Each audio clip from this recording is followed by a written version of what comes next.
The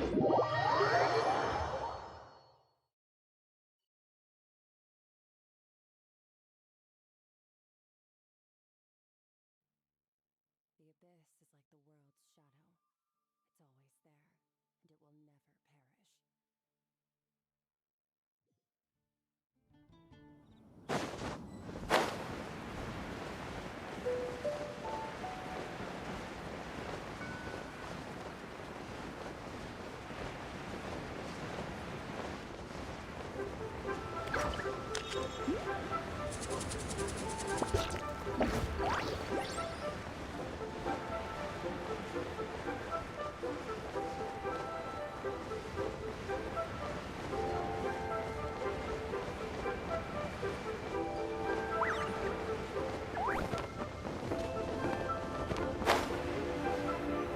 Oh, Baiju wasn't in his shop. Oh, you're looking for Dr. Baiju. He's resting today, but he said to send any patients to the back room. Ah, okay. Thanks. We'll head on through.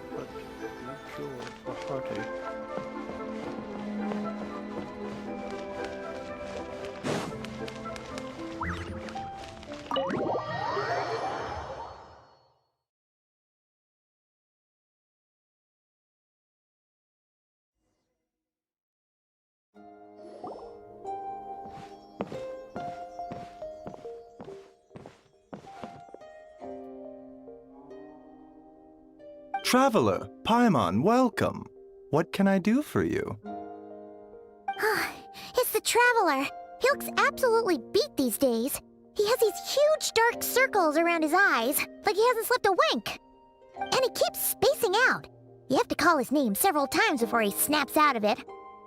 What do you think it is? Is he sick?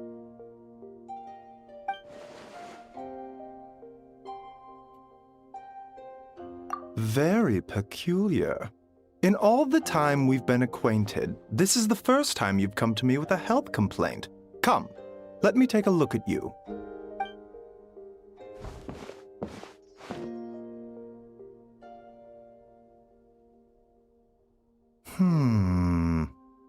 Okay, Paimon does not like that expression, Baiju.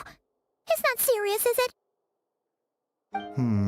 Complexion is good, eyes are clear, breathing is steady, pulse is strong. Physically, you appear to be in good condition, Traveler. In theory, your energy level should reflect that. You should be feeling right as rain. Hence my concern. A clean bill of health is usually a good thing, but in this case, it likely means your situation is more complicated. Physical illnesses come with detectable symptoms that can be used to diagnose, medicate, and cure the condition. But afflictions of a non-physical nature, they fall outside a doctor's realm of expertise. Huh? What do you mean, non-physical nature?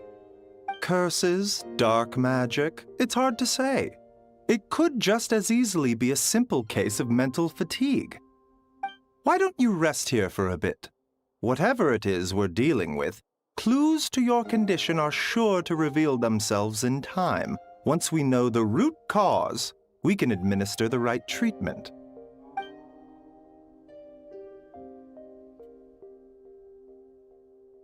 In the meantime, Changsheng and I will review the relevant literature for afflictions that present with mental fatigue.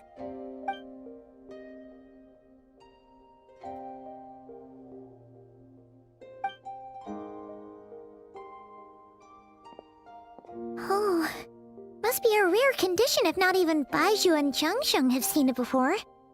Well, all we can do is take their advice. You look like you're about to collapse anyway. Just get some rest. Paimon will be right here by your side. Fingers crossed you'll be all better when you wake up.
Traveler!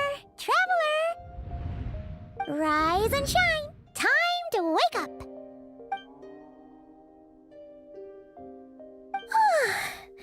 For once, you're making Paimon look like an early riser. It's already afternoon. Hopefully all that sleep did you some good. Feeling any better? A cut? What? Did you scratch yourself in your sleep? All right, let Paimon take a look.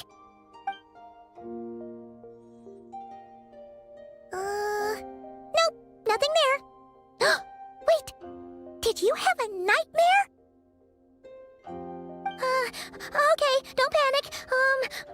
Paimon heard that dreams tell us what we need by showing us the opposite. So, if you had a nightmare, maybe all you need is something to cheer you up. Come on, Paimon will treat you to something yummy.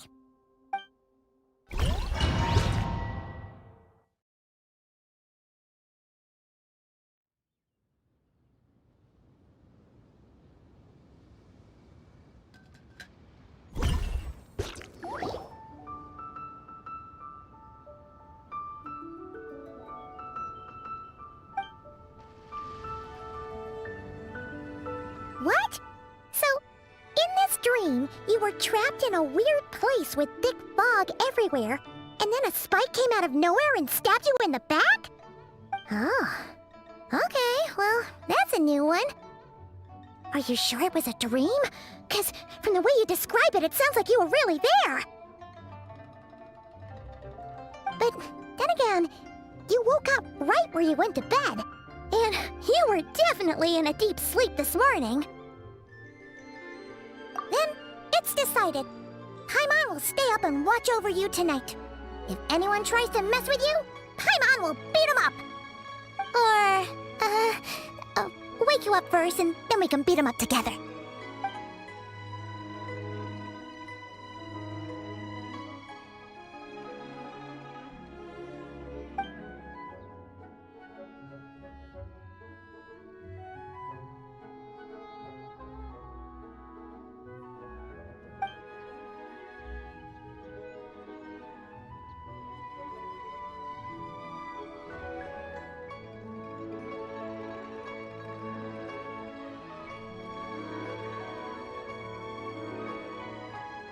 Something is missing.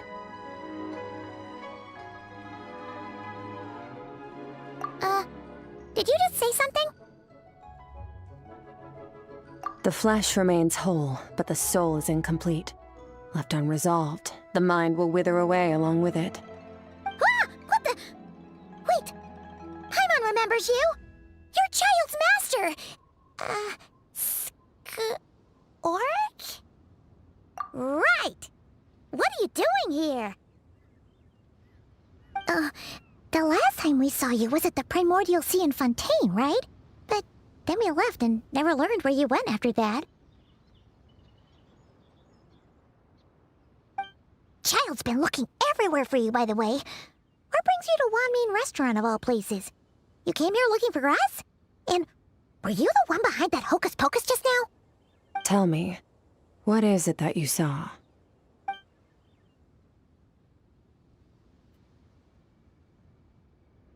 Tight-lipped, huh? I suppose that's fair. You, I'll take a glass of wine. Hmm? Oh, of course! Coming right up. We make this one in-house. It's not too strong. Enjoy. Chef Mao, I'll take a grilled tigerfish over here. Coming right up. Ah, if I knew we'd be this busy, I wouldn't have approved Shenhe's vacation. At the end of the day, what happens to you is of little consequence to me. I'm not here to try and win you over. Trust me or not, the choice is yours. If you want my help, now's the time to speak up. You have until I finish my drink. I was investigating an abyssal disturbance in the area and happened to notice you. Part of your soul is damaged, and the wound bears traces of abyssal corrosion. Need I say more? Neither of those things sound good.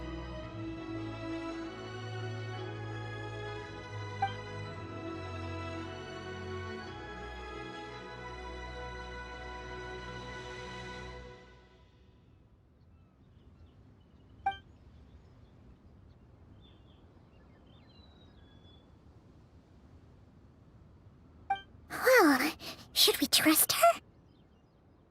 She mentioned an abyssal disturbance. Maybe that has something to do with what's going on with you. But we could always find a different expert on the abyss to help us out. Yeah, and that thing she said about your soul being damaged is scaring, Paimon. Definitely something we should fix sooner rather than later. Skirk's an interesting one, that's for sure.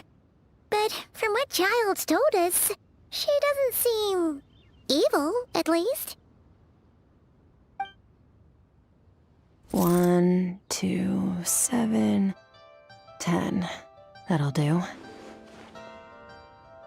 Well, have you made up your mind?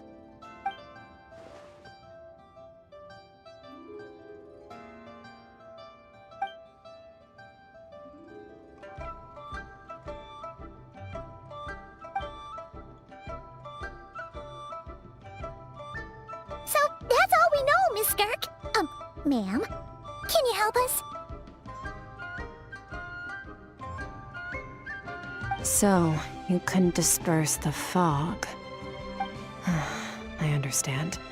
Come find me in the Guili Plains when you're done here. Oh, and I left cash for the drink on the table. Settle the bill for me, will you? Oh, okay.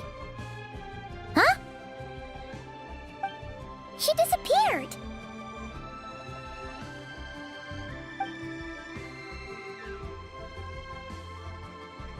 Wait, hold on. You overpaid. Here's your change. Oh, no. This includes the drink, so it should be the right amount. I didn't think you two ordered a drink. We didn't. It was that lady who came and sat with us, remember? You brought it out to her yourself. You sure? I could have sworn there were only 2 of you at that table. What? What'd you put in their dish, Chef Mao? Some kind of hallucinogenic mushroom? You got them seeing things. Seeing things? Wait, so neither of you noticed her? Young lady? About this tall, wearing a purple dress? She ordered a glass of wine! Oh, now you mention it, that vaguely rings a bell. And it looks like I did open the wine jar, so it must have just slipped my mind. In any case, that settles your bill. Come again soon.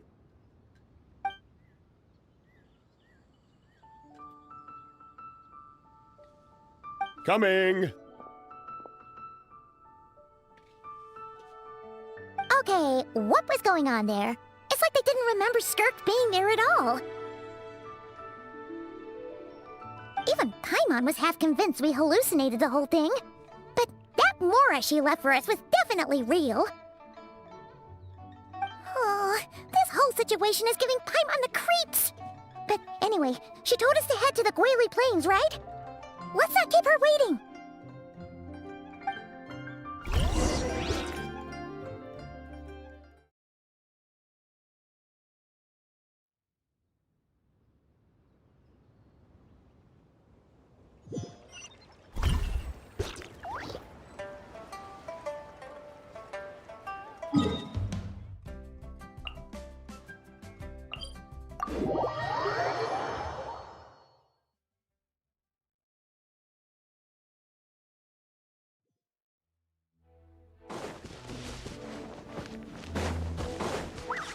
Merciless.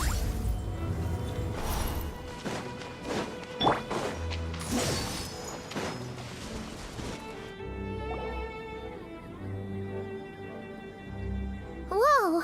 What are all these rift hounds doing here? Huh.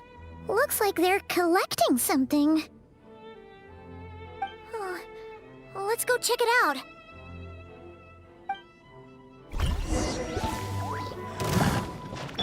Up to the freezer!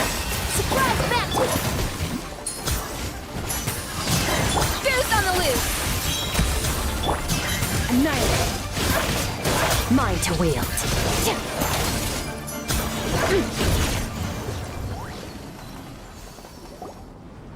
So, this is what they were collecting. It looks kinda like... Yeah... What is going on here? From the moment they are born, all beings with great power have an impact on this world. Even if their body is sundered and their soul extinguished, their influence remains. Gods are the most common example of that. The remnants of gods who fell thousands of years ago remain buried deep within the earth, carrying within them a warped will and a dark curse. Together, these remnants form what you call god remains, and it appears that some of those sealed here were dug up and removed. There are traces left, but they're fading fast. What are you doing? Nothing! Just wanted to make sure you were, real? She's definitely not a ghost traveler.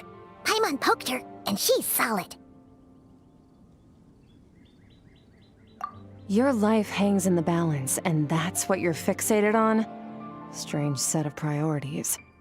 It was just a trick to avoid being perceived. If someone notices me, those memories are erased. Simple as that. Unlike you, I have no desire to establish a connection with the world. The weak and the lowly have no right to remember me. They're lucky they only have a few missing memories to show for it. Now, can we please get back on track? Okay. Where were we? Right. The god remains. So, basically, there's now less of them here than there used to be, right? Isn't that a good thing? In our experience, god remains are 100% bad news. A lot of terrible things have happened because of them. Maybe it's a good thing by human standards, but power doesn't come from nothing, and it doesn't just disappear for no reason. The remains aren't just gone. They were taken. Very clever, Traveler. You aren't the only one who had something taken from you. There are victims like you everywhere. The only difference being, you can speak, and the remains cannot, so it went unnoticed. Something similar happened in Sumeru. Within the span of one night, countless consecrated beasts were slaughtered, and a large amount of the god remains buried in the desert went missing. Of course, god remains are just one of the targets. The culprit is chipping away at sources of power all over this world, including the Stella Fortuna above. Wait, you mean... the stars? 42 of them have died out in the past few months alone. In Conria, people believed that powerful individuals have corresponding Stella Fortuna. Even should that individual fall, their Stella Fortuna would not disappear, but gradually evolve into a new constellation. Yet now, stars are disappearing from the skies entirely, and it's not hard to deduce what's happening to the power they contain. Something has been leeching power from this world like a parasite steals nutrients from a host. And now, it's no longer satisfied with the remains of the dead. It wants you. This time, it only took a fragment of your soul. But next time, there's no telling how far it could go. No one knows. All I know for certain is this. Getting back what you lost will not be easy. Considering how much power this entity has stolen, it must be a god-level being by now at least. But that's not the real concern. Souls are fragile things, and yours could easily be crushed if you go up against it. So you're gonna help us, right? We're going to help each other. You are my ticket to uncovering this thing's true identity. Well, great! You seem super strong, and you know a lot about the Abyss, so Paimon will take it. Don't get all mushy on me.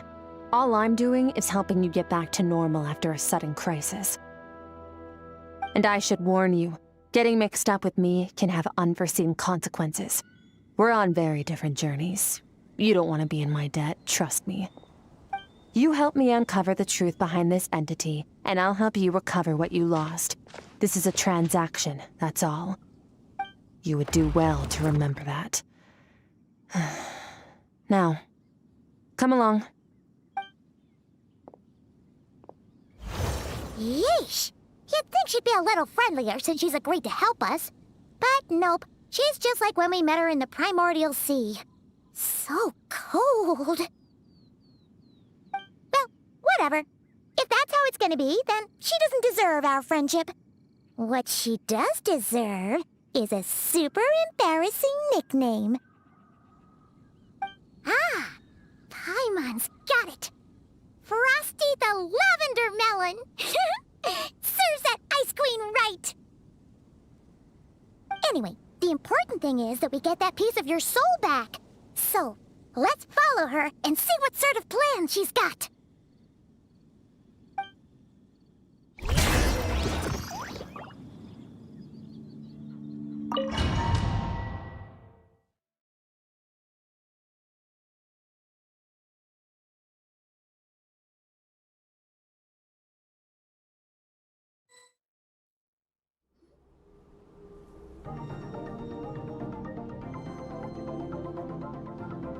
Whoa! This place is way bigger than Paimon expected. Where are we? This is where I live. I suppose it's the closest thing I have to a home here. It is. I brought you here because time flows differently in this place. I don't know how much Ajax has told you, but when he fell into this space, I mentored him for 3 months. In that time, only 3 days passed in the outside world. Ajax? Oh, right! That's Child's real name! Yeah, Paimon remembers him mentioning something like that. So, a month here is equivalent to 1 day in the outside world? That should mean we're safe from that power-hungry soul snatcher for now, right? Yes, well, I didn't bring you here just to show you around. In the outside world, the Traveler could be attacked at any moment. But coming here has bought us quite a bit of time. Now, we just need to figure out how to investigate that place you saw. The one full of fog. Both your description and the abyssal disturbance I felt point to that space having some connection to the abyss. It could even be a domain similar to this one. The thief who stole that fragment of your soul is hiding there. But the abyss is a chaotic and turbulent place. If we want to pinpoint their location, we need to see what that space looks like without the fog. Abyssal power can grant a special form of sight. Have you ever wielded abyssal power before? Okay. Do you plan to learn? That tracks. All the information you have suggests the abyss is something sinister, and that abyssal power is a wild and dangerous force that always spells disaster. And you're saying that's not true? Depends on your perspective. Floods and hurricanes take countless lives too. But if one day you gain the power to control them, what was once a calamity is now just another tool in your arsenal.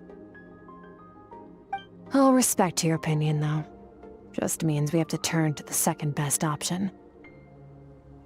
A little abyss crystal that contains my power. Wear it on your head, and we'll be able to perform dream mirroring when we fall asleep. Dream mirroring? It means experiencing whatever the other person is dreaming. Everything they see, think, and feel. Since you haven't studied the art of using abyssal power, and have no plans to jump in the deep end right now, I'll have to do the investigating for you. With dream mirroring, every time you slip into a deep sleep, I'll see with my own eyes whatever scene plays out in your mind. Then, I can guide you through the dream environment, and we'll take back what was stolen from you. Huh. You make it sound so simple. Tough to say. This is an unprecedented situation for both of us.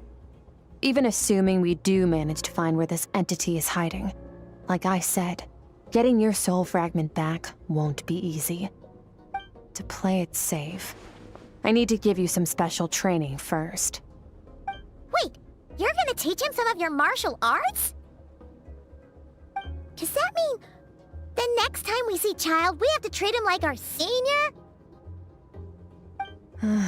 Do as you want. For my part, I don't see you as my disciples. You're already a pretty good fighter. All I'm planning to do is build on your current skills and train you for the specific scenarios that I think we might face. But that's enough talk. If you're ready to do this, then come with me. Time might be more lenient here, but that's no excuse to waste it. Oh, she moves fast. Paimon can hardly keep up with her. So, special training, huh? Kind of a rare opportunity. With your skills, there's not a lot of people qualified to train you. The last time something like this happened was probably anti-Raiden Shogun training, right? Oh, feels like a lifetime ago. Skirk seems pretty strong too, though. Remember how she said that the all-devouring narwhal was just her master's pet?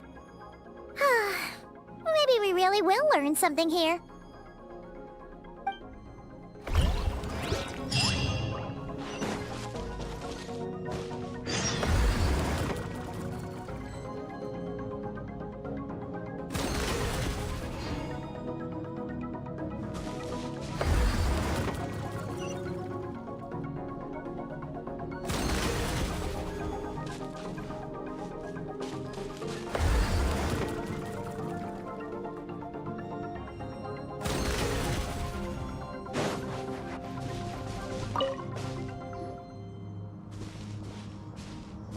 Ready? Bring it on! Your training will be split into 3 stages. Testing your blade work, elemental abilities, and reasoning skills. We'll start with blade work. You're no rookie in this area, so I won't bore you with the basics. During your long journey, you've no doubt sparred with a lot of talented sword fighters.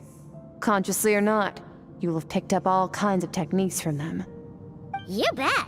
There's Kaya, Master Jean, Kuching... Oh, and Kazuha, Ayaka... Yeah, we've met sword masters like you in every nation we've been through. You sparred with a bunch of them too, right? Nice to know it's all gonna come in handy now. Don't get too smug. In sword fighting, techniques alone are not enough. You need a cohesive system to bring it all together. A style or school of fighting. To use the human body as an analogy, your style is your skeleton, the foundation, the framework. Techniques are the muscles and other flesh attached to the bones. This is where your strength comes from. Improving your sword fighting is like growing that body. If your frame got bigger and taller, but you didn't add any muscle mass, you'd be weak and flimsy. Then again, if you packed on pounds of flesh without a big enough frame to support it, you'd end up bloated and unwieldy. You need to do some introspection. Take a good, hard look at your past experiences, and figure out which parts of what you've learned are just techniques, and which parts can be used to form your own system of blade work. Only then will you get the full utility out of all your thoughts and observations along the way. Only then will every strike you deliver make perfect sense. Wait, is that it? Paimon thought you were gonna teach him some cool new moves. Like when you went swoosh and opened a tunnel to another place. One day, you'll reach a new level of power where you realize that even that's as basic a trick as any other. But right now, our sword styles are so wildly different that teaching you mere techniques is pointless. There are no shortcuts in the pursuit of power. Failure is your best teacher, and rigor is your coursework. That's all I have to say. Time to make a start. Train until you're satisfied with yourself. Now focus. Destroy the crystal columns as swiftly as you can.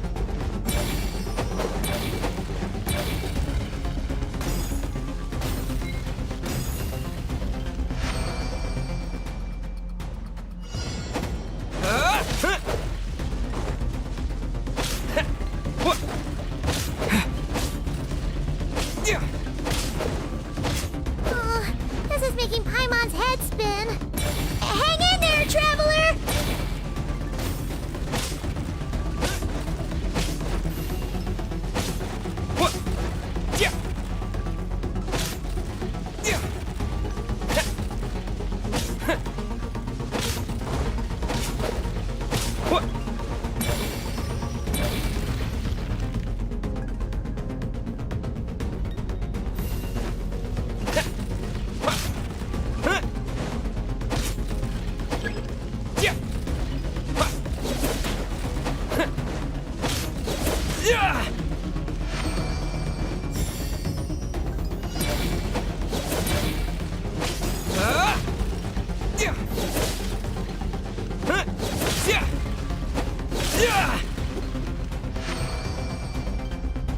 Stay calm. Use your head. You have to keep it together.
This moment will be frozen in time.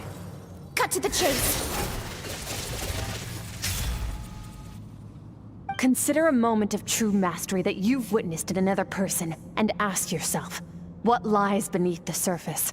What's their guiding philosophy? What's their state of mind as they maneuver their weapon?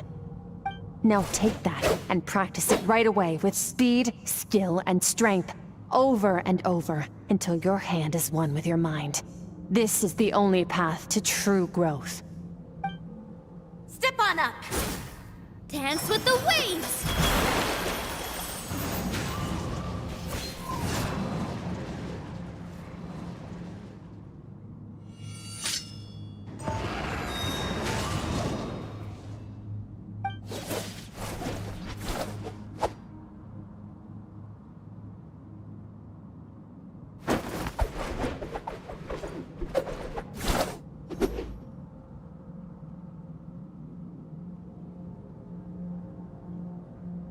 If you start to tire, empty your mind, but do not stop. Stay in that frame of mind as you keep up the fight. Get rid of all redundant movements. Imagine your sword is an extension of your own body. Wield it just as you wield your arms, hands, and fingers. 'Twas on a deserted, moonlit night that the hero approached the vile dragon's limpid lair.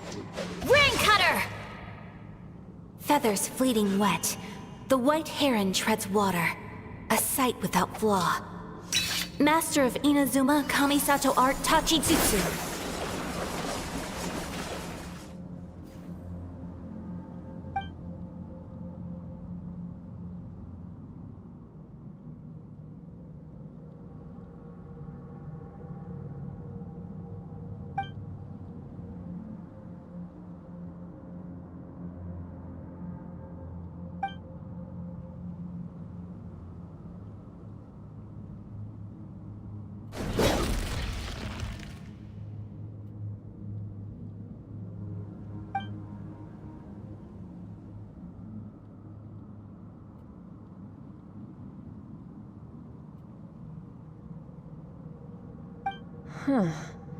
Looks like you've made some real progress.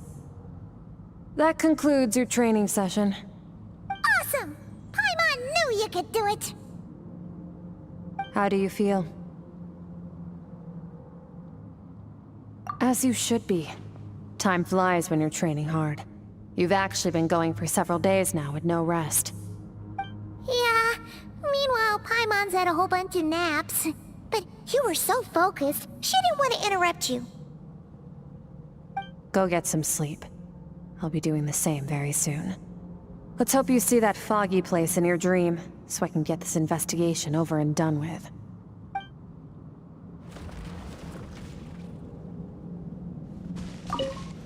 Sometimes, you have to practice a single movement 1 million, maybe 10 million times, before the breakthrough moment comes. Nothing in the outside world can help you in this process. The most important thing is to remain patient.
Skirk, why are you skipping classes again? We've talked about this. 'Cause he's a crabby old man, and he's a boring old man. I don't like going to his classes. Excuse me? You shouldn't talk about your teacher like that. It's very disrespectful. All right, let's not get into a big fight about this. Skirk's learned what she needs. There's no point forcing her to sit through more classes if she doesn't want to be there. But I'd still love to hear about what you got up to yesterday. Why don't you tell your dad all about it?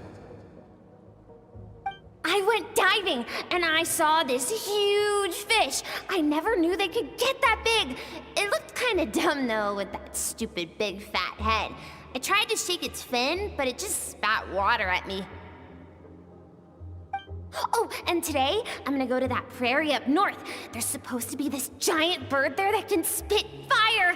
I bet if I climbed on its back, it could fly me all the way to the stars. Then I suppose your old dad should get one as a pet too. Otherwise, how are you gonna hear me call you for dinner up there in the stars? When it's time to eat, I'll come back on my own, Zilly. Anyway, gotta go. Bye, Mom. Bye, Dad. Wait! Put on a coat at least. You'll catch a cold. I'm talking to you, young lady. You spoil that child, you know. Ever since that merchant ship arrived, she practically lives outside. Always going on about exploring the beyond one day, whatever that means. Ah, let the kid do what makes her happy. Besides, we both know you're all bark and no bite. Come on, our little adventurer's gonna be hungry when she gets back. Let's get started on dinner.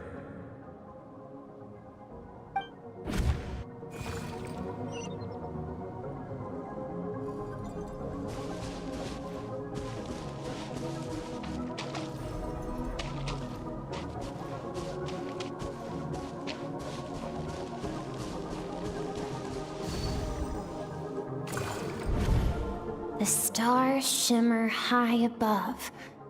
But what lies beyond the stars?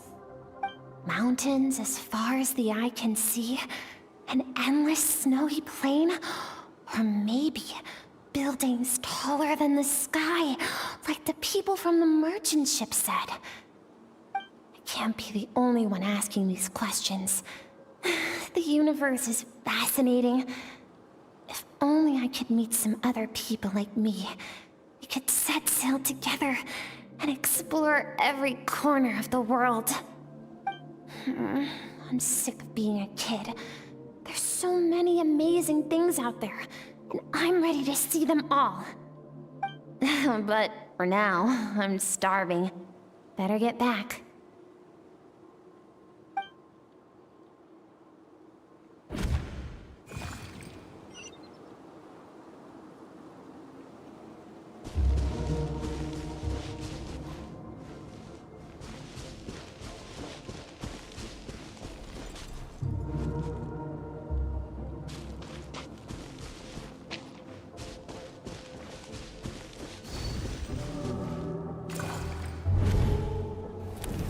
Don't let a single one of them get away!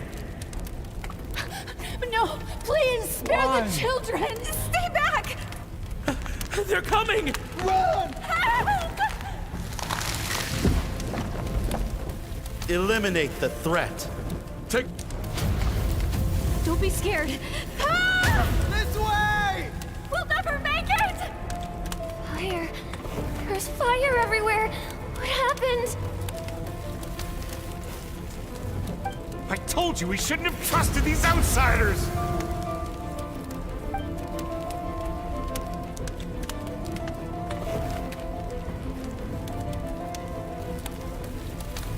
Why are you doing this? What did we do to deserve this? We welcomed you with our finest food and drink, showed you the best our home has to offer, gifted you cloth dyed by our own hands. And this is how you treat us? Run! Save yourselves! Captain, Zone 3 is clear and we have Zone 2 surrounded. Begin extermination. Remember the orders from upper command. No one is to be left alive. Rest assured, sir. We have enough munitions to annihilate these savages and burn their entire civilization to the ground. Good. The only ones who put up a real fight are that man and his wife, correct? What's their status? We shot the man in the ankles and the wife broke her wrist attempting to fight back. They won't be doing much more fighting. They're holed up in their home for now, but they won't last long. To prevent them from making some kind of last stand, we're planning to clear out the other zones first so we can send a bigger squadron to surround them. Well, well. Turns out some of these beasts do know how to use their claws. Now the threat these savages pose will be undeniable. Let them cling to what's left of their lives for a little longer. Once the other zones are cleared, I'll cut off their heads myself.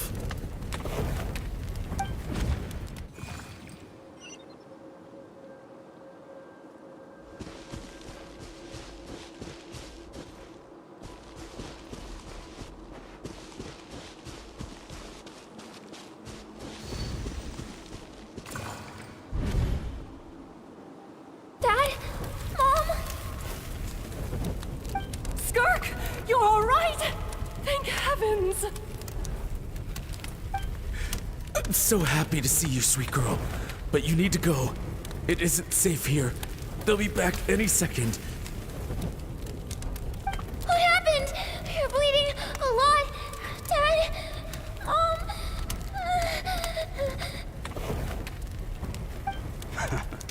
This is the place. Alert all units. Prepare to surround. Run, Skirk! Run as far away as you can! Don't trust anyone! Your dad and I, we're not afraid to stare death in the face, but we need you to survive. My clever girl, so curious. You're already so brave. I know you're going to grow up to be such a positive light in this world. Whenever you miss us, just play this song. Remember, life is a gift. Don't let darkness claim it. Break down the door! Look what we have here. A savage that can pluck a tune. Well, the show's over.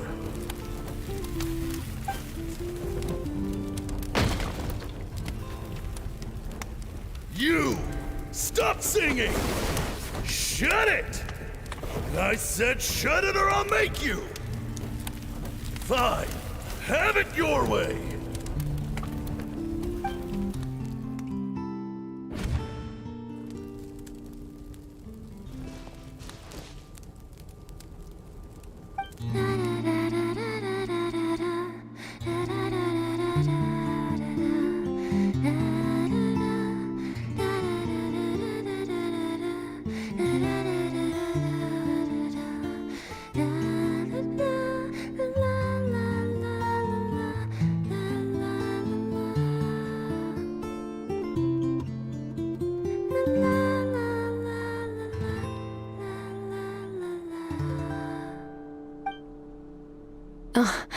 You're awake?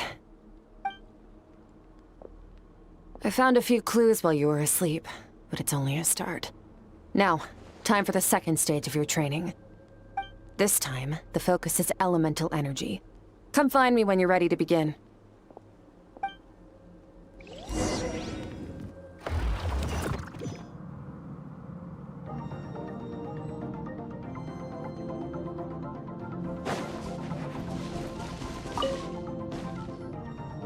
Man, staying in the abyss feels so surreal, don't you think? No day and no night. It's like time hardly exists. If we weren't careful to keep track, it feels like we'd have no idea how long we've even been here. Well, except for the fact that Paimon still gets hungry like clockwork. You go do your training. Paimon's gonna grab a bite.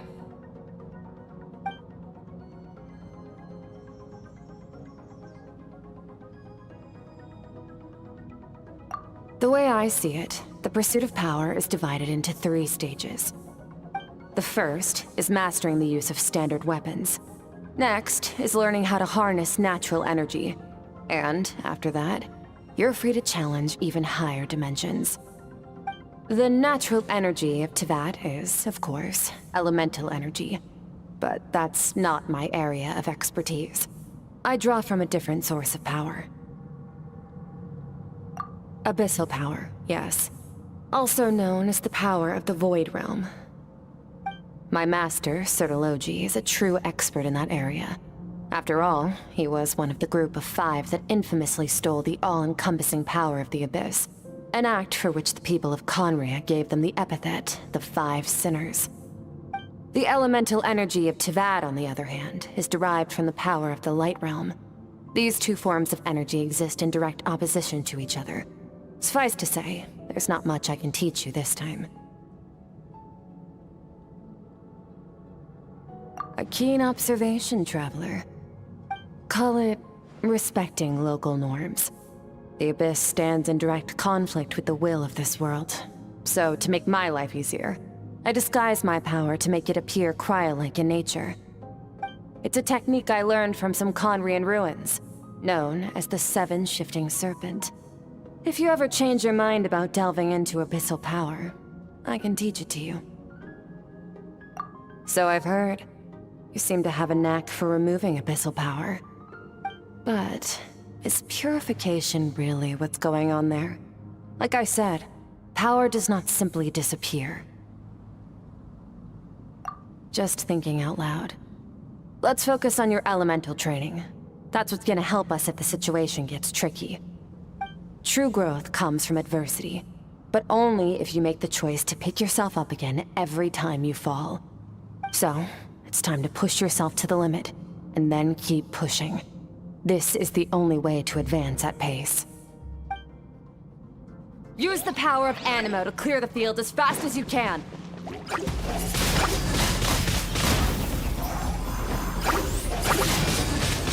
Windblade!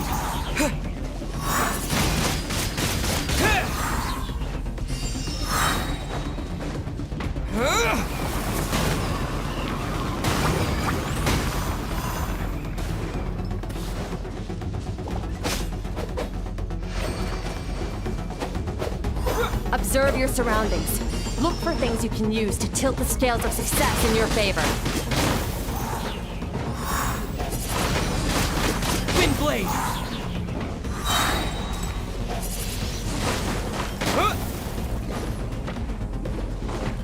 With the wind!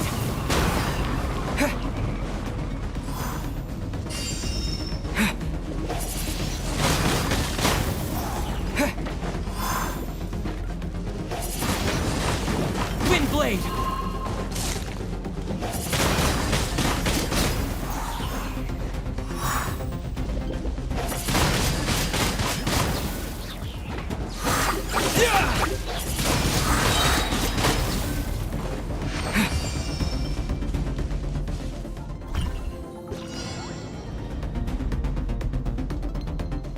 Use the power of Hydro to destroy the spikes.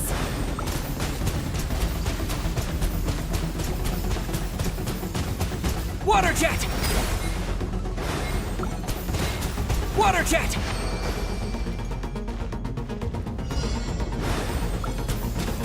Faster. Don't give them a chance to strike you. You need to be quicker than you were in your dream.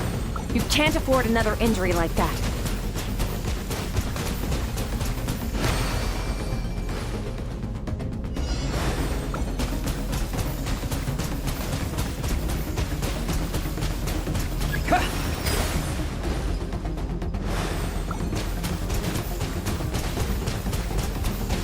Water jet!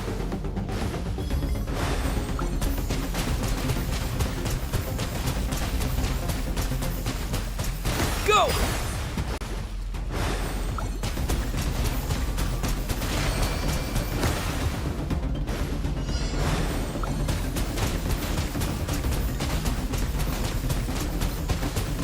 Go!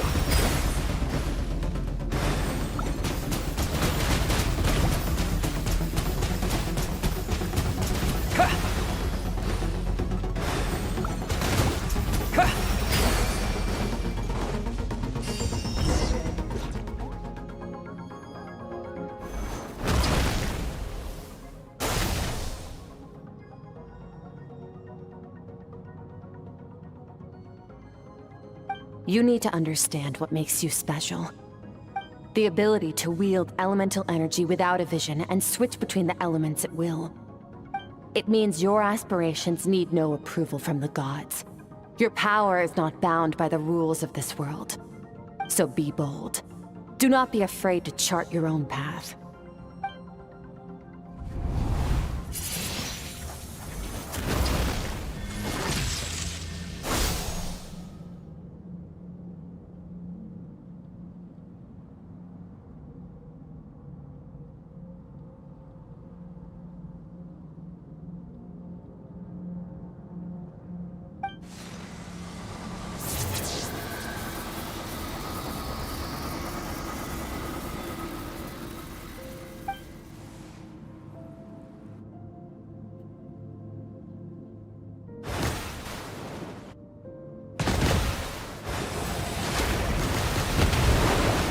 Very good.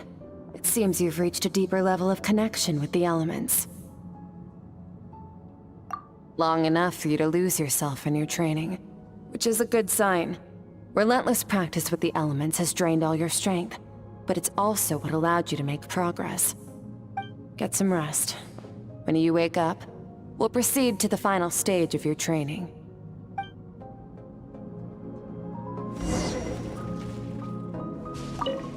If you wish to master the elements at a fundamental level, you must see the entire natural world. Nature in all its places and forms. That is part of what it means to be a traveler.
What is the secret to power? Longing, hatred, self-preservation. No, it is fear. The fear of losing those you love. The fear of watching your home burn. Fear of loneliness. Fear of death. Fear is the source of evolution. It forces humanity to adapt to their environment and overcome hardship. It is in the process of prevailing over our fears that we surpassed first ourselves and then the rest of the world. That fear is now part of you. It calls on you to evolve. And it is time to answer.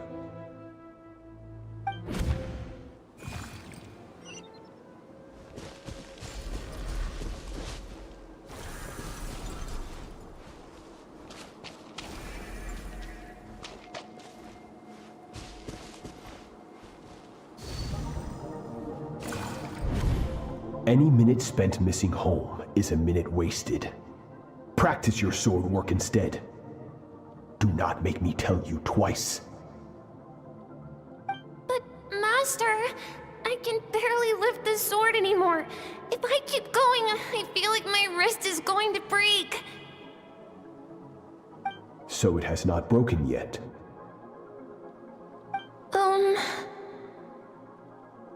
Then pick up your sword and keep practicing until it breaks. I want to hear the cracking and splintering of bone. After all, bones can always be reset.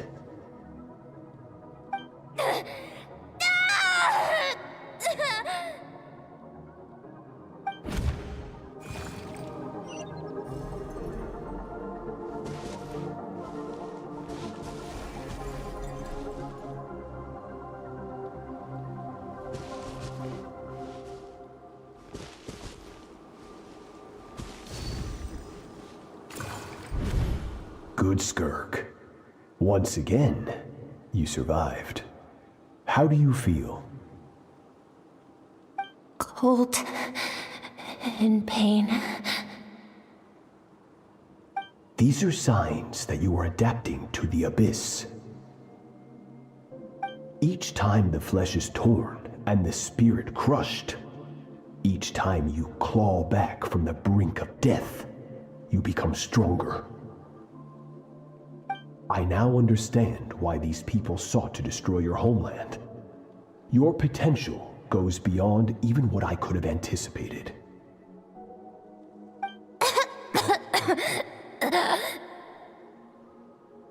But you still have much to learn in your pursuit of strength.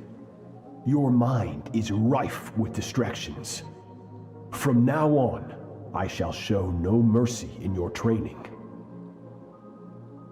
You must learn to shut out all the pointless emotion, crush the self that makes you weak, and become master over your physical form. Get up, Skirk. Wipe the blood off your face. Cut away the rotten parts of your flesh, and mend what is broken. Then take up your sword.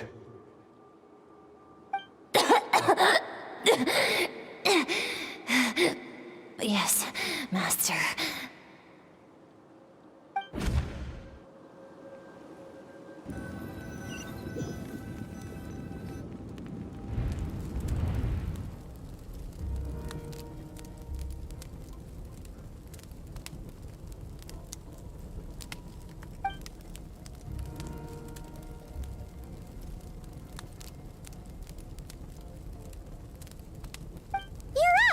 Hopefully you got some good rest. Skirk said to tell you that she's ready to start the final stage of your training whenever you are. So, want to head over now? Or did you want to wait a little?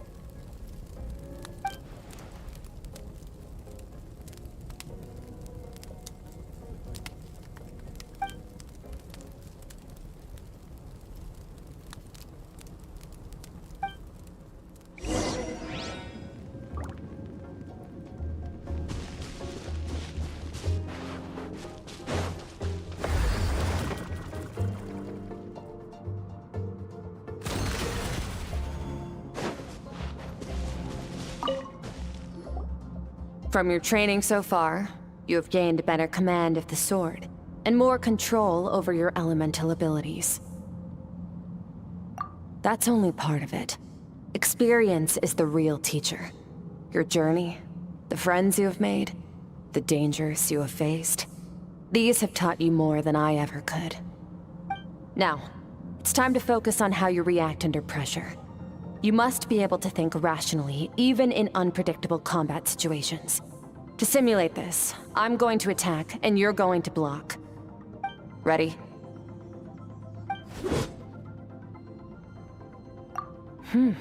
Not bad.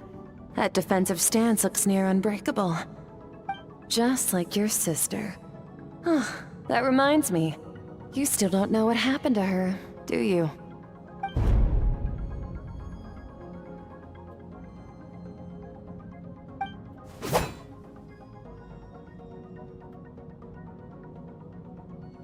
Hey, no fair! That's cheating! You think every opponent has the same moral code as you? You can denounce their deplorable methods all you want, but only if you live to tell the tale. The dead don't get to complain. Strong emotions will always arise in combat. Anxiety, anger, fear. But a true warrior is never at their whim. Only when you are free from the influence of emotion can you make the right choice, no matter the situation. How amusing. Almost sounds like you think you know me. But you don't. You can choose your own path. We are not the same. Let's begin. Try to use reason over emotion. Make the most rational and advantageous decision in any given moment. This is your final training session. Look alive. Same drill as before, but this time I'm going to interfere. Hold your focus.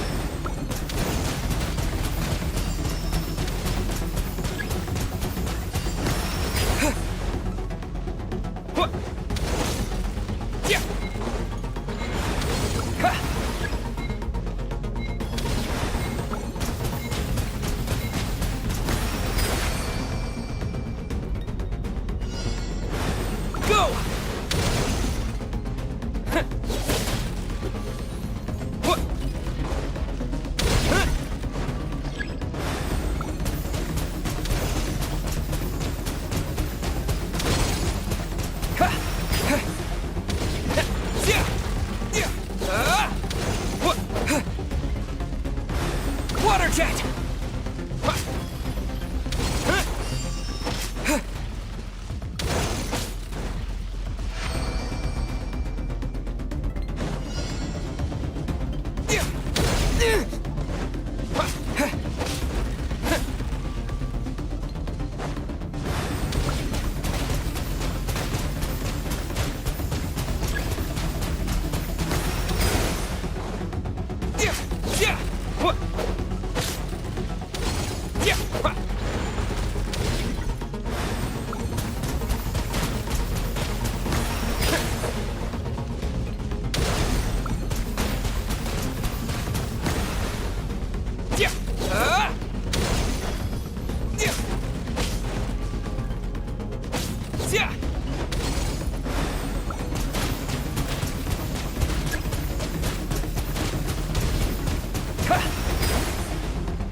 Not bad. Better than I expected.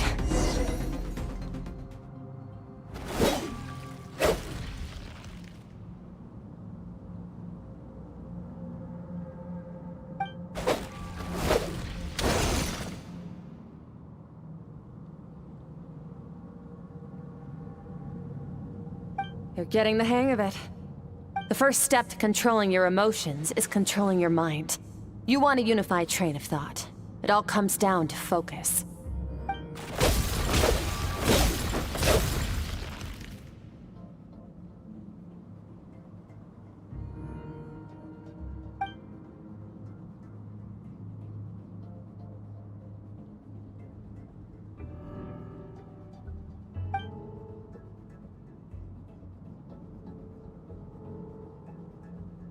Your mind is rife with distractions.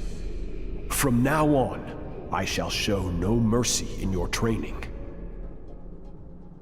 You must learn to shut out all the pointless emotion, crush the self that makes you weak, and become master over your physical form.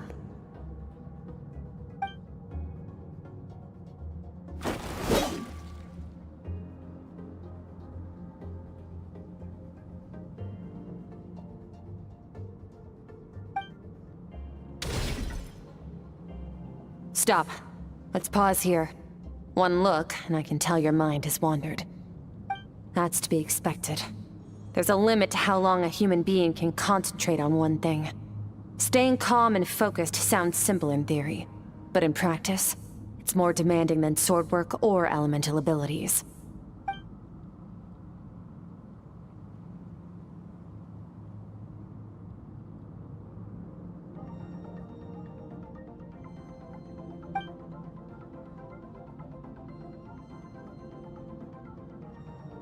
Get some rest. No point training further if you're already dead on your feet.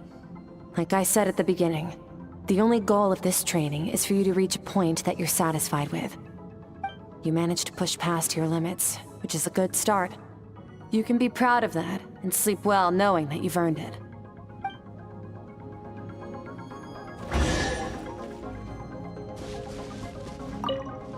Warriors will train day and night to perfect their skills.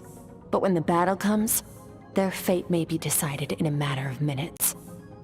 One mistake, one moment of hesitation, and just like that, all their blood, sweat, and tears were for nothing. You need to push yourself to perfection, or you might not even live to regret it.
Skirk is amazing. She faced down that terrifying giant and cut its head clean off. Oh, she got hurt though, didn't she? I heard it was pretty bad. Yeah, well, that's a given. But the moment she was on the mend, she got right back to practicing her sword work.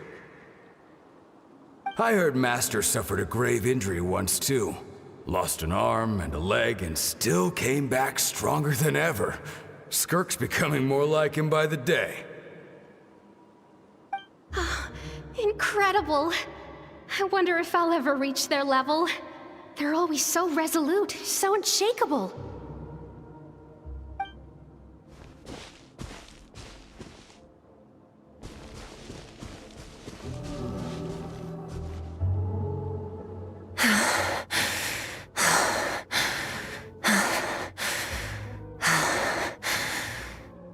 Pathetic. You're not even trying.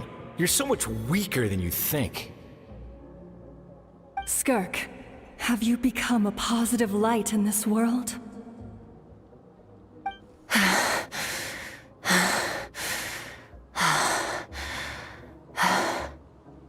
Do you even remember how many of us perished in that fire? How many bodies were left to rot on the scorched earth? Yet you alone live on. Keep your gaze fixed on your blade. You don't deserve to rest. I have so many questions. I just want to jump in a spaceship, explore the whole universe, and get answers from the stars. I just need to wait till I'm grown up. Then I can do anything. Now, you must bid farewell to who you were in the past and become someone stronger. Run! Skirk! Run! Only death awaits us here. Keep running, and don't ever look back.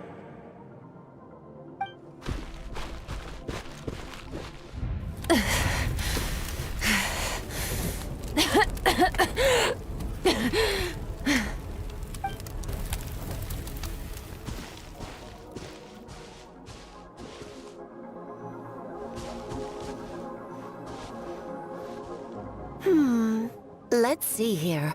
First things first, you need a new identity.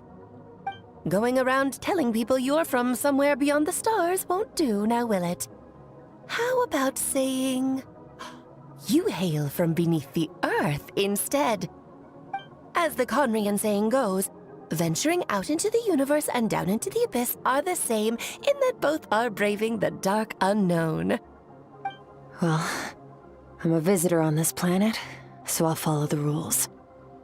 Ah, splendid. That saves me quite a bit of trouble. Let me offer you a piece of advice in return, although it might not be what you want to hear. I know the pursuit of strength is important to you, but taking a moment for yourself every once in a while is never a bad idea.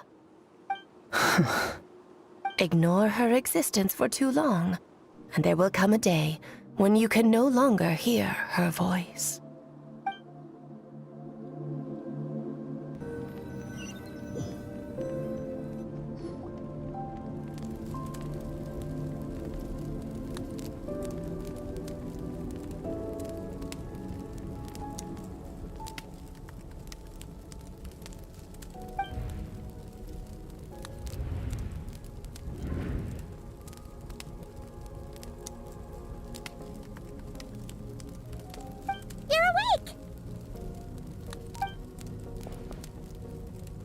Be starving, right? Ta-da! A barbecue feast just for you! Of course you are! That's why Skirk and Paimon got this all ready for you. Dig in! Before it gets cold. Ah, well, if you're around someone long enough, it's bound to happen. Plus, Skirk can cook. So, Paimon decided she can forget the whole Ice Queen thing. Paimon's not one to hold a grudge. Here's an idea. Let's save the chit-chat until after the meal.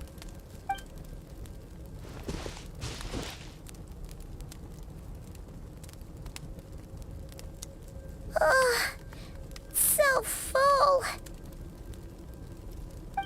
Okay, it's Paimon's turn to sleep now. Wake her up when it's time to go.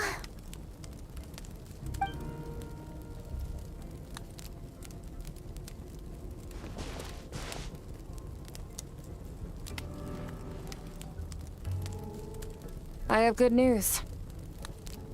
First, your training is complete. You have what it takes to wield immense power. Now it's just a matter of putting it into practice. Continue to learn from your journey and hone your skills against formidable opponents. Second, I've located the culprit we've been searching for. Next, you just need to retrieve the missing part of your soul, and our business will be concluded. When Ajax trained with me, he once told me he was bursting with questions. So I allowed him to ask me 3 of them before he left. You and I may never meet again, Traveler. So if there's anything you want to ask me, now's your opportunity. Just like Ajax, I'll answer 3 of your questions.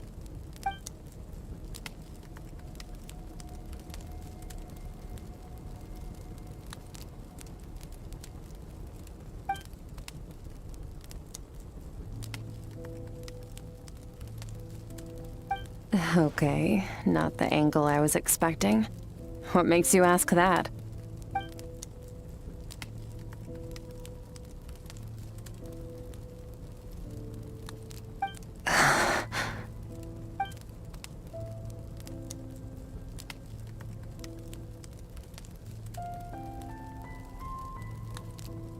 I knew that was a possible side effect. Closed off my mind to you for that exact reason.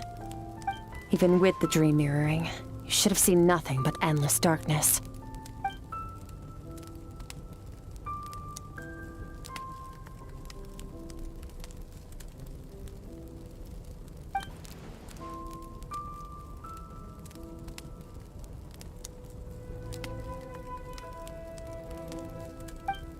Whatever. Must have been a flaw in my execution. I shouldn't be too surprised. Due to some recent circumstances, my self-control has been lacking as of late. Since you've seen what you've seen, there's no reason to hide the truth. All I ask is that you keep it a secret. No, I'm not from Tevat. I'm from a different planet. And there was a time when I journeyed through the stars. A lot like you in some ways.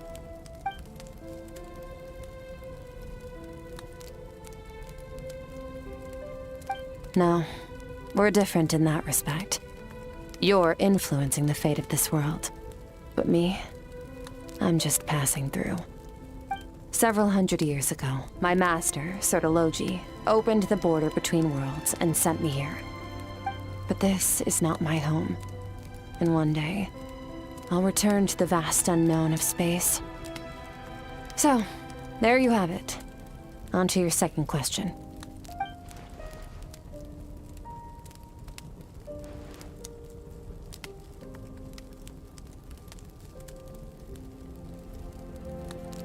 Become stronger.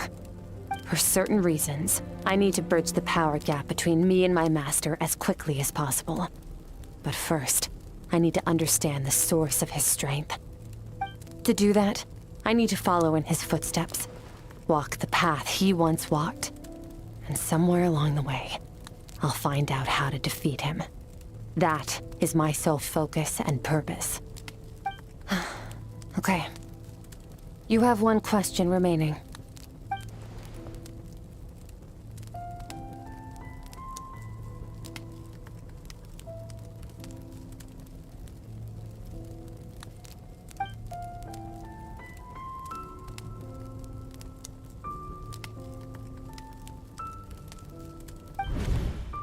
You make it sound so easy. Ever since the incident I experienced there, I've never stopped searching for Master Skirk and that unknown abyss. But it's been years now, and I've still found nothing.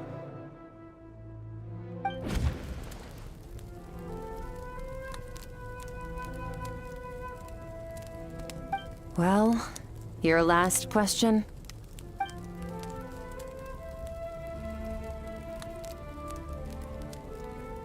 Ajax. His situation is different than yours. Before you ever crossed paths with me, you'd already encountered many formidable people, studied their techniques, and developed your own skill set. So, during your training, all I had to do was build upon that foundation. But Ajax was so young when he came to me. A complete blank canvas. Children can't help but imitate their role models. In the long run, that would only hinder his growth. Once Ajax has enough strength in his own right, I will allow us to meet again. Until then, let that motivate him to reach his full potential.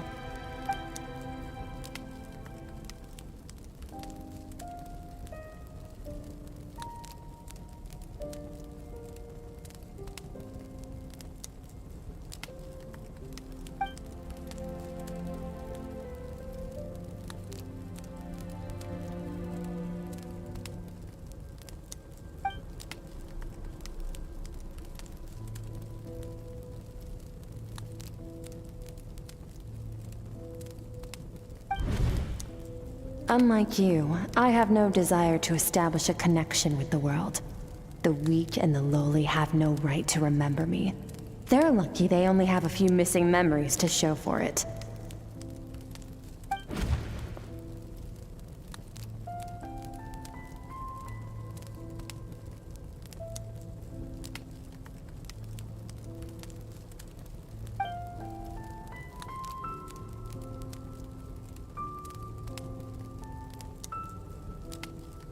Wake up your companion. It's time to go. Oh, and everything I just told you. Best keep it a secret from her as well.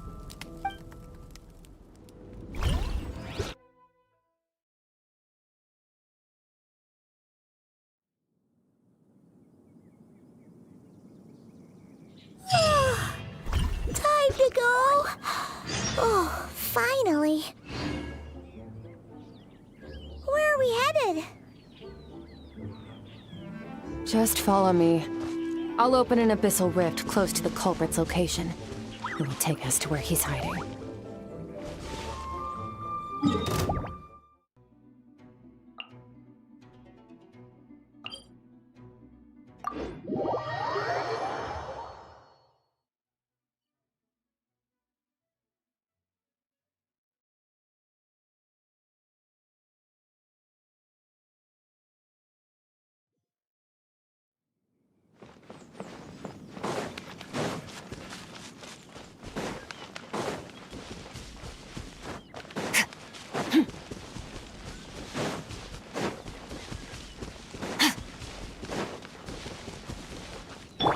Let's stir things up.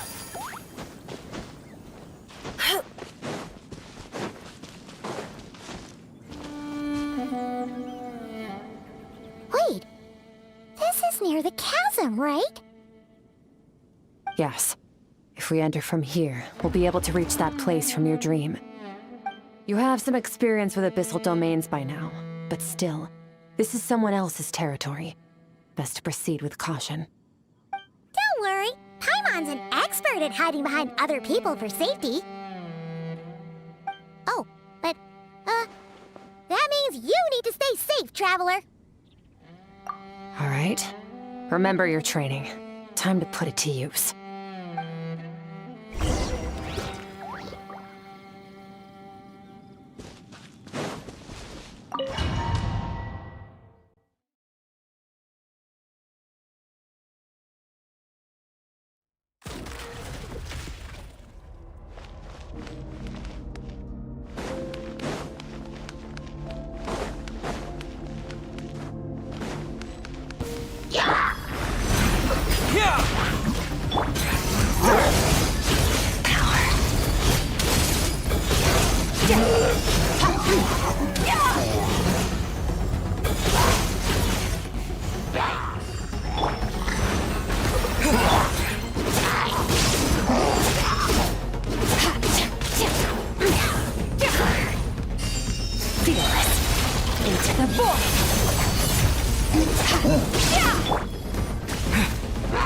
Bombs away!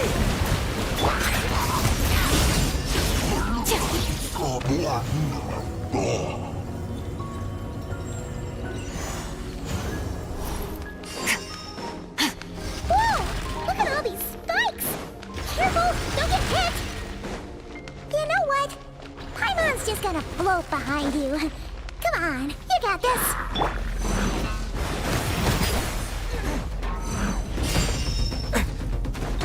Good! Mine to wield. Hey, what are you two doing here?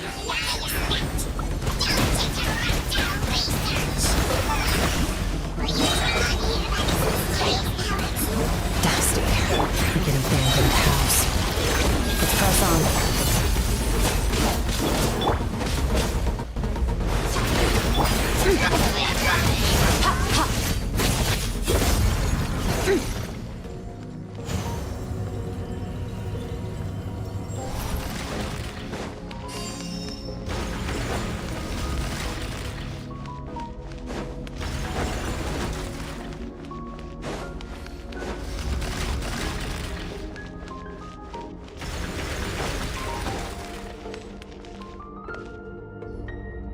Oh, looks like this is a dead end.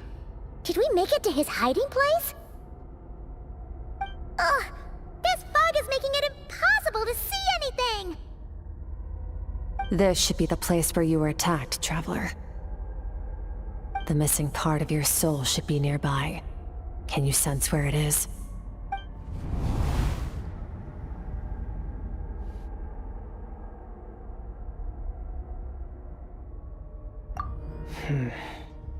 Our opponent must have covered his tracks just in case. Otherwise, you should have sensed it much more strongly. Hold on! Look! The spikes are back! Stay calm. Let's hold back a little. Give our enemy some wiggle room so we can see what we're dealing with. If you're too reckless, we might be playing right into his hands. Our enemy took part of your soul for a reason. It's likely he integrated it into his attack somehow. If we're smart about this, we can track it down.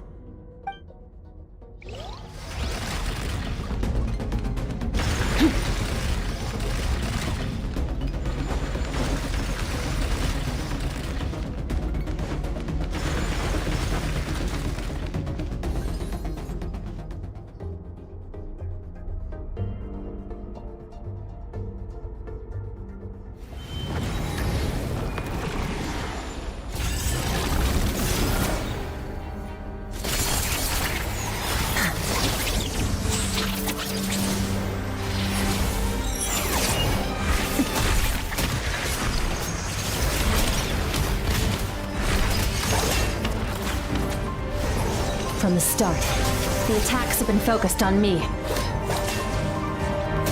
Trying to break through my defenses? I see.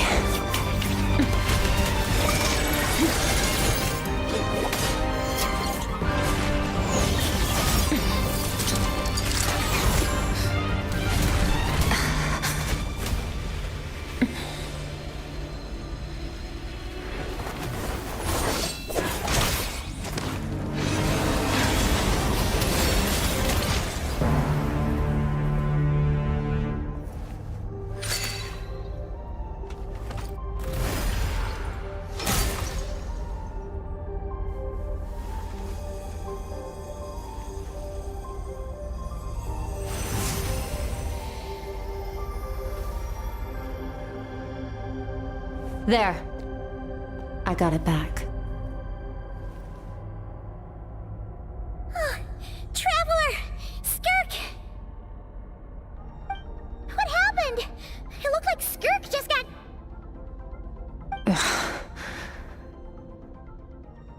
In the Guili Plains, you asked me why this enemy chose you as his target. Now, the answer is clear. It's not just the fact that your strength is impressive. It's also because of your ability to, as you put it, purify abyssal power. Whatever that actually means. The fact is, that ability allowed him to do something that should have been completely impossible. Namely, break through my defenses and steal my power. No, he couldn't have known I'd come to his domain. He only stole your soul fragment because he knew the value of its power. I doubt he expected it to come in handy so soon. Call it fate if you want. I believe that's the term they use in this world for arbitrary coincidences like this. In any case, it works to our advantage. Once I realized what he was using that power for, it gave me the chance to get back what you lost. I'll cope. Well, done gorging? Good. Time to answer some questions. How did you get the power of the all-devouring narwhal? The all-devouring narwhal? Oh, of course! Paimon knew that spike thing looked familiar. It looks just like that narwhal's horn! I highly doubt you acquired that power through your own strength. Tell me I'm wrong. You're desperate enough to scour the land for god remains and whatever vestiges of power you can find. That alone proves you wouldn't be able to defeat a creature like that. Which leaves one possibility. You know my master, the Foul, Sertologi. The Foul? Who dares call him Foul?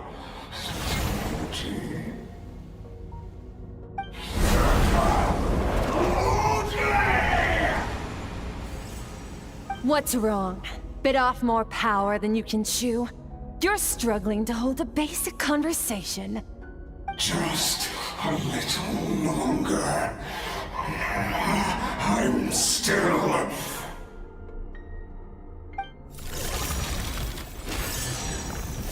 Look! It's back!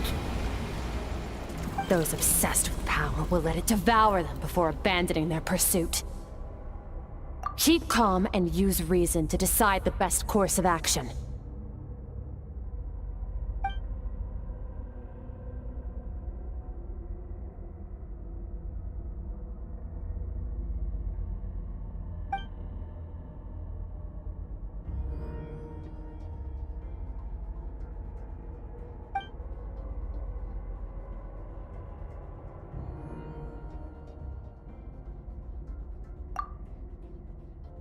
Wise decision.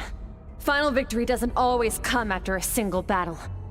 You've got your soul fragment back, so we both got what we came for. Let the enemy draw breath while he can. It won't be for long. Get us out of here, Traveler. You'll need to lead the way this time.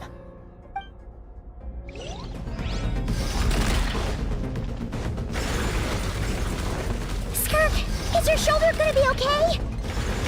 The wound is minor. It'll heal in no time. You should focus on getting out of here alive instead. Uh-oh! Falling snipes! Run!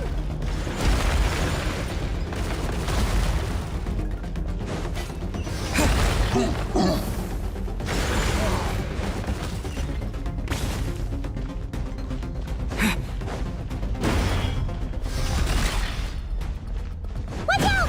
Looks like this place is about to collapse!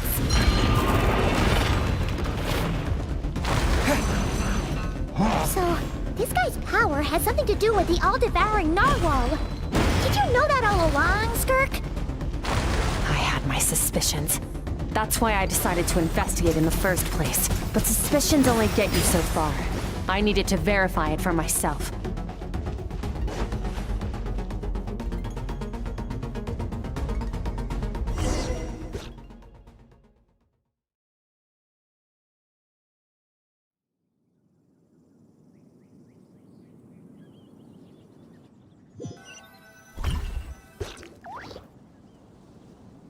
Phew.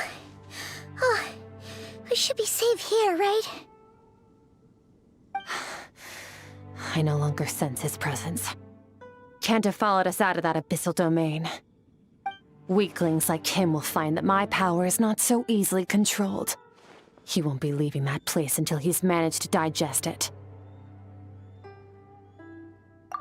You seem surprised. I suppose that's fair. You've seen but a fraction of what that whale is capable of. That gaping maw could swallow a planet whole. It's called the all-devouring narwhal for a reason. Devouring is what it does best. It can extract power from anything, dead or alive, as long as it manages to make physical contact. Yeah. When we had our run-in with that thing, Neverlet mentioned that it has an instinct to devour. Your dragon friend recognized the nature of its abilities and used the power of Hydro to protect you. That worked because it was in a satiated state, so it was somewhat less aggressive than usual. It's a different story when it has no more power to feed off of.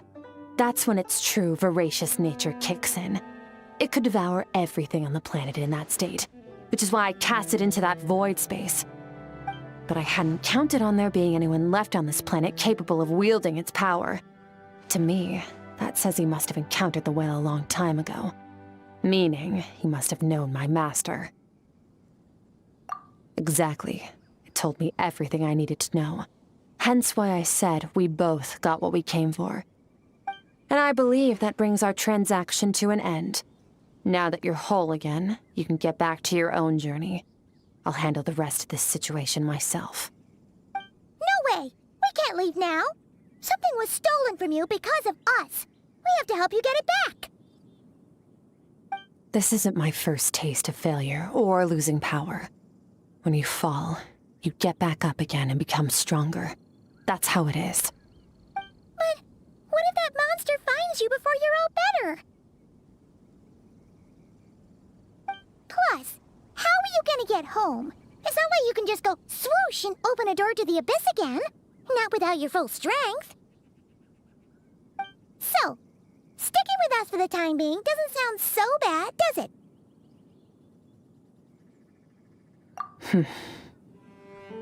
Fair enough. Then take this. What is it? A bag of Mora. Nothing in this world is free. I know that much. I'll leave the planning to you. Hurry up and decide where to go. We shouldn't linger. We should take Skirk somewhere she can rest. But where? Paimon gets the feeling Skirk wouldn't like being around a lot of people. Oh wait! Baizhu said we could rest in the back room of the pharmacy, didn't he? Let's head there! He'll know something about Master. I'm sure of it. Next time, I need to be ready. Fine. It was just a scratch. It'll take time to recover my strength, of course. But adapting to situations like this is nothing new for me. Oh, this. It's a star crystal suit. Abyssal energy is scarce in Tevat. Wearing this helps me access it more freely. It stores concentrated abyssal energy that I can draw from on the go. When the energy runs out, it reverts back to its original form. Found somewhere to rest. Well, lead the way then.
This bag from Skirk has a ton of Mora in it. Does she have a job or something? Wait, no. After what we saw at Wamin Restaurant, that seems impossible. Can you imagine? It would go something like... I'll be collecting my paycheck now, boss. Oh, sure thing. Wait, who are you? Have we met? Can't hold a job if you make everyone forget about you. So, what did she do to get all this Mora? Claimed some buried treasure, took care of a few monsters that were causing trouble. Nothing untoward. It's safe to use. Ah! You heard all that? A sonorous voice like yours is hard to miss. I wouldn't be surprised if the sound of it traveled to the nearest mountaintop. Then, did you by chance happen to hear Paimon's little, joke earlier? You mean when you called me Frosty the Lavender Melon? No, sorry. Paimon totally misspoke just now. She didn't say that at all. It was, a Paimon lookalike. Yeah, she's a piece of work, that one. Always impersonating Paimon and giving people weird nicknames. Okay, fine. The truth is, Paimon didn't like you all that much at the start, but things are different now. You helped the Traveler in a big way, so what do you say? Friends? I noticed there was only one bed. Go ahead and get some rest. Wait, what about you? I don't get tired, and I don't need rest. I'm going to practice my sword work. That should help me regain some strength. But your shoulder... Hey, don't just leave! Whatever. Let her tire herself out. She'll come back eventually. Let's get some sleep, Traveler. That comfy bed is calling, Paimon.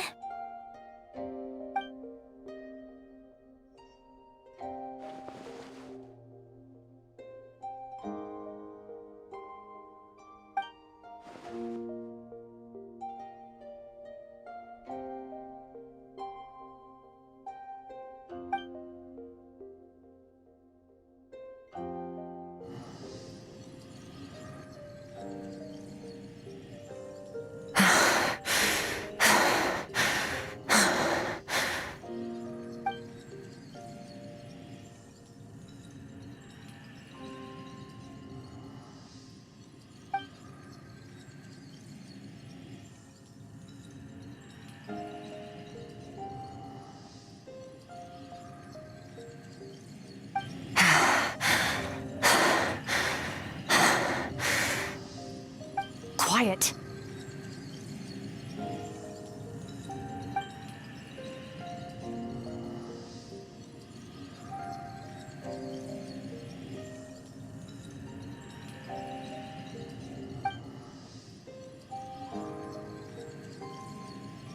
Do you even remember how many of us perished in that fire?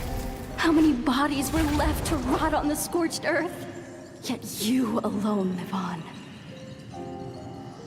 Keep your gaze fixed on your blade. You don't deserve to rest. Run, Skirk. Run! Only death awaits us here. Keep running, and don't ever look back.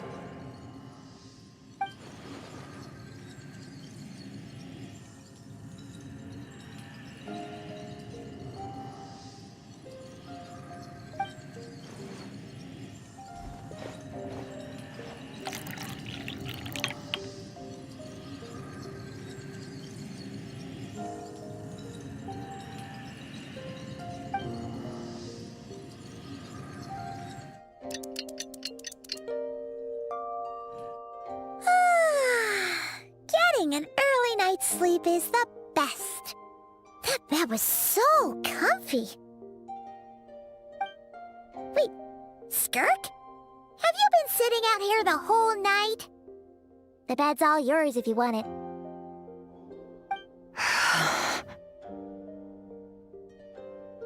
About 60%, maybe 70.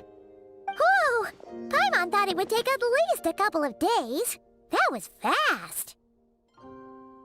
No, not fast enough. That's 20% less than last time. Same training regimen, same intensity. Nothing felt different, but somehow the outcome fell short. No, I think the problem's with me. I need to meditate for the next 2 days. Deep introspection should help me find the issue.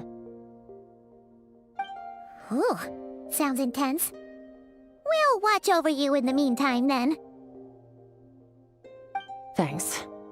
See you in 2 days.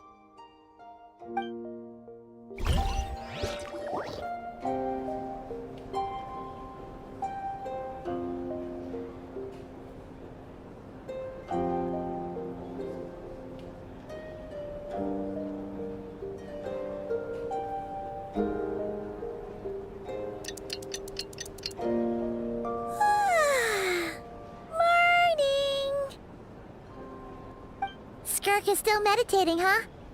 It's been 2 days already. Shouldn't she be awake by now?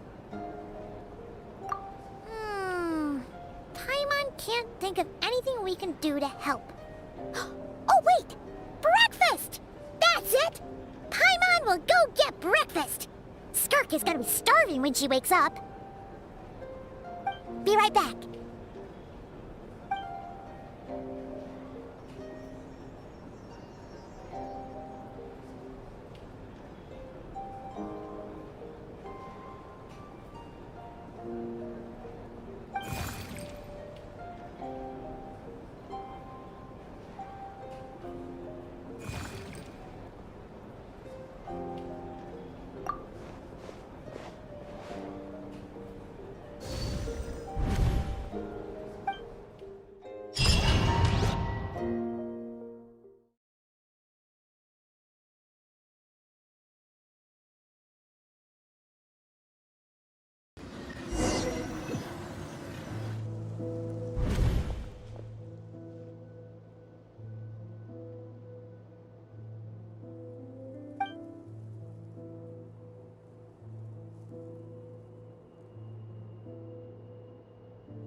That's right.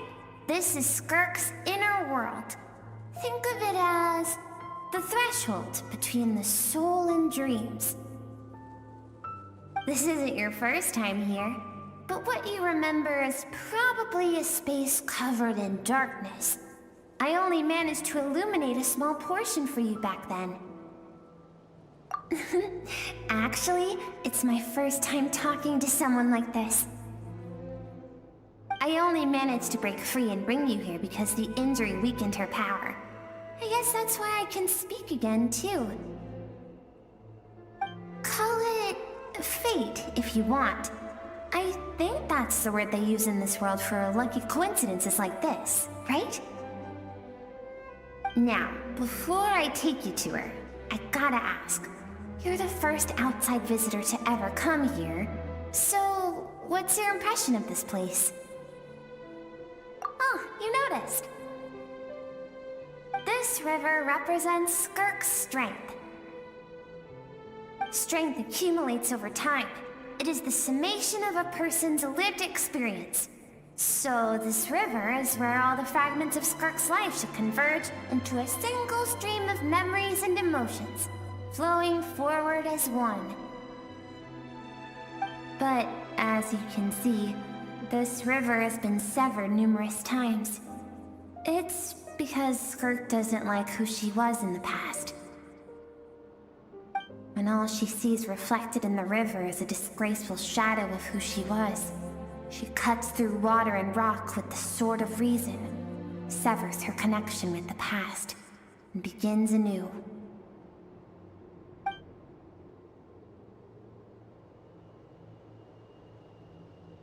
You must learn to shut out all the pointless emotion. Crush the self that makes you weak, and become master over your physical form. This isn't my first taste of failure or losing power. When you fall, you get back up again and become stronger. That's how it is.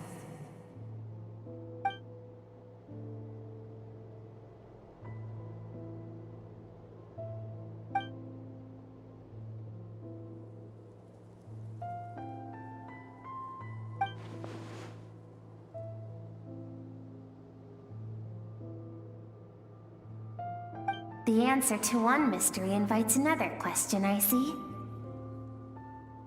Let's follow the river upstream. There among the cliffs, among the memories etched into her heart, lies the truth of it all. Soon, you'll understand everything.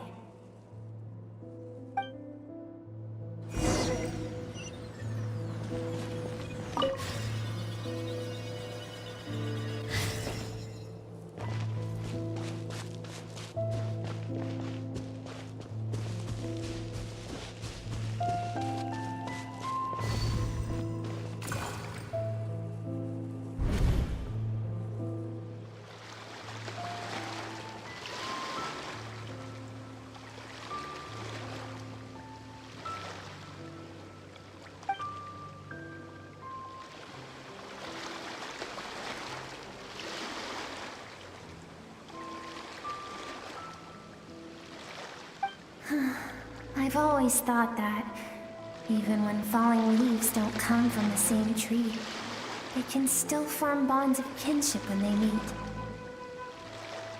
Like meteors, you both made a journey through the stars.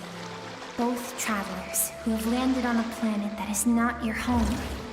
Yet, when she first noticed your presence, although she hesitated for a moment, she still chose to walk away.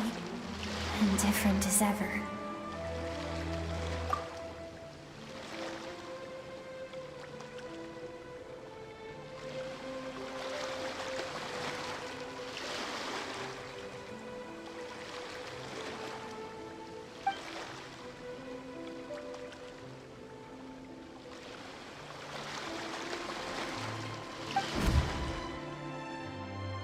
Seems like you've answered your own question. Skirk sees herself as a trespasser in this world. She's made a conscious choice to avoid altering its path. But the reason for that decision stems from events much earlier on in her life. Let's keep going. It's still a long way to the source of the river.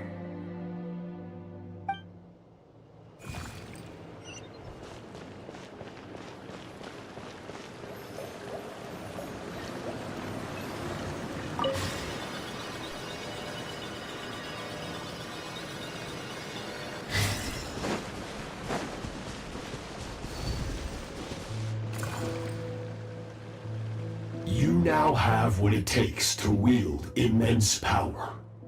From this day forth, I shall teach you no more. No one can become a worthy warrior through imitation alone. I have given you fangs and claws. Now, you must learn to hunt. You wish me to travel the world beyond on my own, Master? Indeed.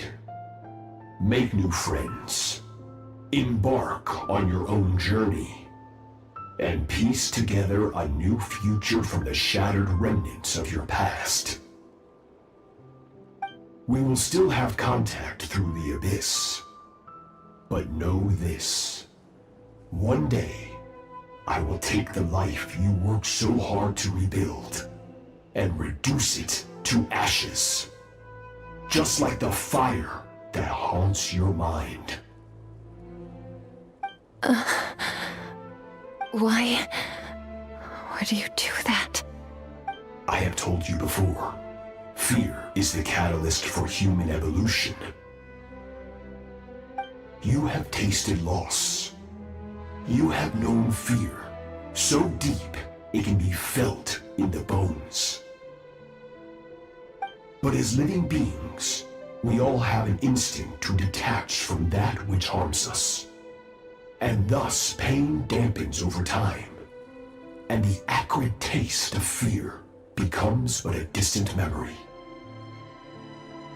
Yet now, I have bestowed upon you the gift of fear eternal. It will drown you in the nightmare of your childhood, or it shall drive you to defeat me, whatever the cost.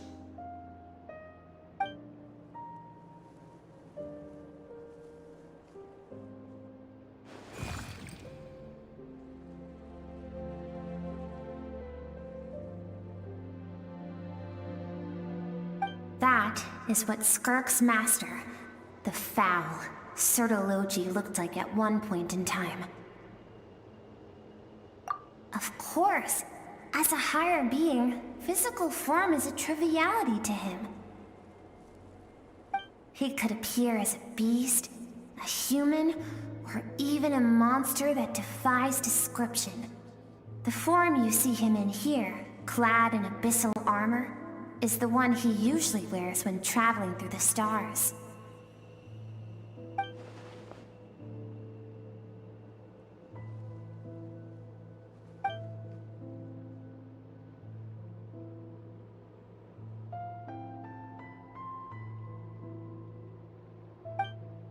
For certain reasons, I need to bridge the power gap between me and my master as quickly as possible. But first, I need to understand the source of his strength. To do that, I need to follow in his footsteps, walk the path he once walked, and somewhere along the way, I'll find out how to defeat him. That is my sole focus and purpose.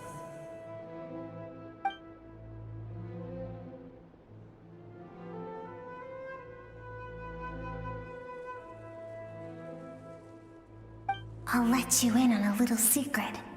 The real Sertologi is terrifying.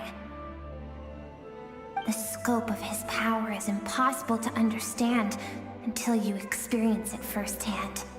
It is absolute, the power to crush all things. Shall we keep going? Let's see. We're about halfway there.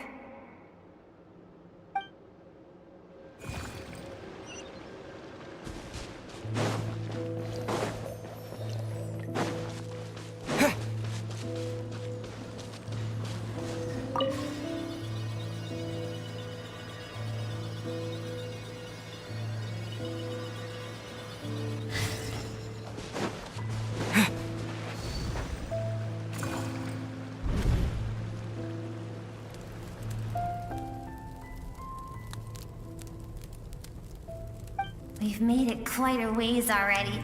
This is Skirk, when she first began training under Sertologi.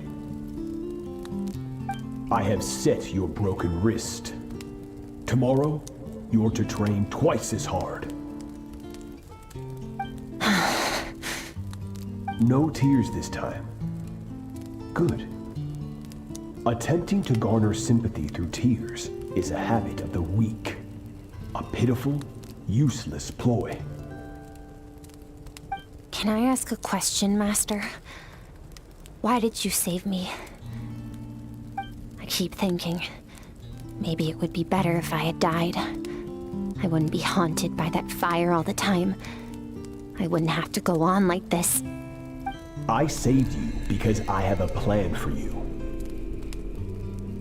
It has been too long since I fought a battle that demanded my full strength, and I hunger for it. Every so-called genius and prodigy I have faced has crumbled like sand underfoot. Before me, even fate bends the knee. So, I will teach you everything I know. Train you by whatever means necessary, in the hope that one day, you might surprise me. But I don't want to draw my sword against you, Master. What you want matters little. Among the boundless sea of stars, the cries of the weak are but faint murmurs that disappear into the void. You of all people know that well. Yes, Master. From that day forward, all she knew was grueling training, emptiness, and fatigue. After some time, her talent bloomed, and she gained control over her emotions, like her master. How should I put it? It was not that human emotion disappeared from her heart, but that reason came to dictate all she was allowed to feel. I suppose it was at this point that she became the Skirk you know today.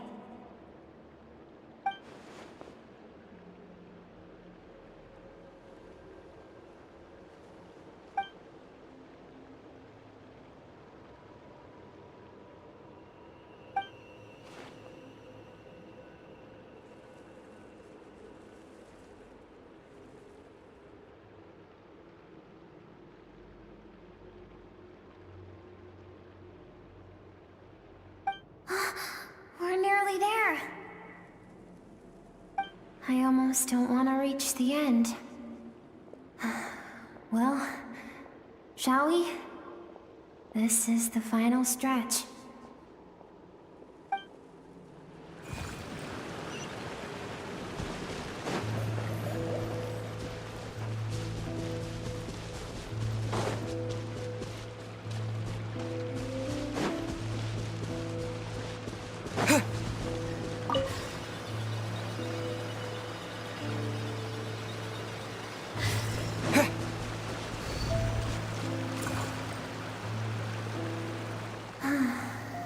These are Skirk's happiest memories.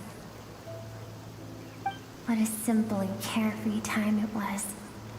Wisps of clouds dotted the sky. The sun bathed everything in golden light. And when song filled the air, not even the shyest of flowers could resist swaying along. This is Skirk's homeland. She was so curious about everything as a child, always skipping school to go exploring instead. There was so much to discover. The treasures at the bottom of the sea, the secrets beyond the stars, and that merchant ship packed with adults wearing those strange clothes. Yes, the ship. That was the beginning of the end. It was a spaceship. When it arrived, the people that disembarked wore smiles on their faces and spoke of friendship. They claimed to be merchants from a neighboring planet, looking to establish trade. Skirk's parents, her relatives, her neighbors, everyone welcomed the newcomers with open arms and allowed them to explore the planet. To them, the visitors were guests, and should be treated with hospitality. No one had any idea of what was to come. Several months later, an army of unknown origin arrived without warning and carried out a ruthless campaign to destroy everything and everyone on the planet. Skirk had skipped school that day, like so many times before, so she was not caught in the immediate wave of destruction. But when she came home that day, only fire and ruin awaited her. Countless people cried out to her for help. People she knew and loved. Friends and relatives. The little girl who lived next door. The shop owner with the bad leg. The bad-tempered teacher she had made fun of just that morning. Their lives were discarded like worthless trash as the fire consumed one life after another. Skirk was helpless. All she could do was run. And so she did. She kept running until an unexpected figure crossed her path. If Sertology hadn't been there in that moment, the fire would have claimed her life too. And there she would have remained, left to rot in the scorched earth, with no answer as to why any of this was happening.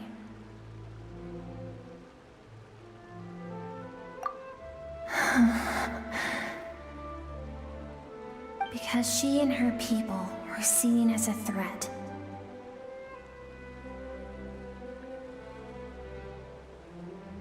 As the initial merchant ship explored the planet, they discovered that it hadn't always had the condition to support life. Yet there was evidence of human activity, even during the periods of extreme heat or cold in the past. Further research revealed that, over time, the people of this planet had evolved the ability to adapt to any type of environment or energy source. For that reason, the outsiders viewed them as a potential threat and decided to eliminate them before the threat could rear its head. And so, the army was called, and the so-called danger was wiped from the face of the planet. Senseless, isn't it? Deemed a threat because of a gift they didn't even know they had. Perhaps it was their own innocence and kindness that doomed them. But in the end, that was lost to the blaze as well. If those with power get to decide good and evil, then all you can trust in is the sword in your hand. And so, before death could claim her, she ran. She ran and never stopped. No one wants to relive their most painful moments. Well, that brings us to the end of the story. This is as far as we can go. Skirk is waiting over there. For both of us. Let's go to her. It's time to fulfill my purpose. And my greatest wish over all these years.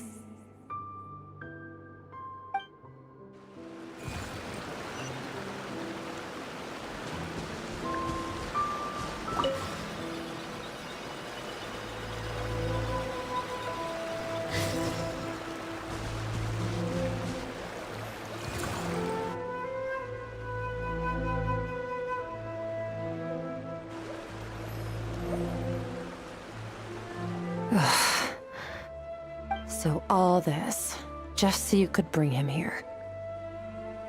I have things to say to you. Well, to me. I want someone to witness our reconciliation, even if it takes an argument to get there. And he is the best choice in this moment.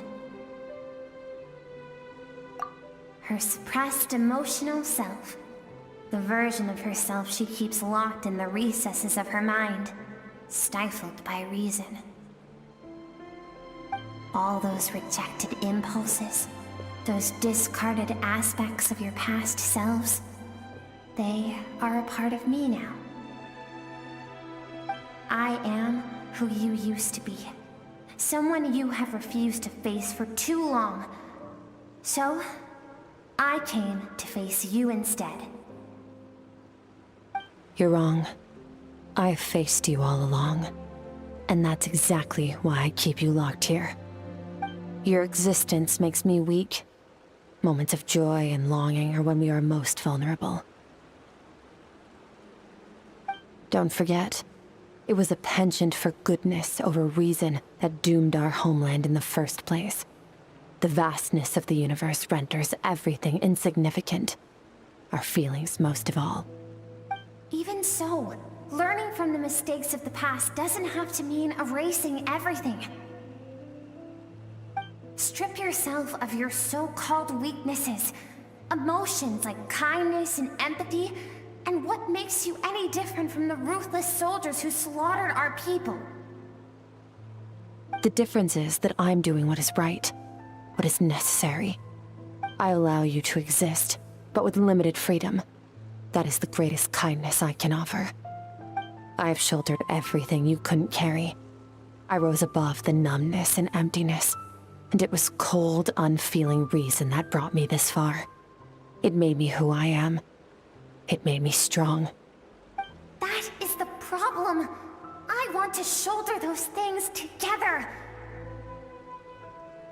On the grand scale of the entire universe, maybe our feelings are vanishingly small, but why should that mean they don't matter? Emotion gives warmth to the cold expanse of space. It gives meaning to the world around us. Think back to those nights of gazing at the stars, those afternoons of exploring the unknown. Think back and let them grant you peace. A brief respite from the pressure you put on yourself.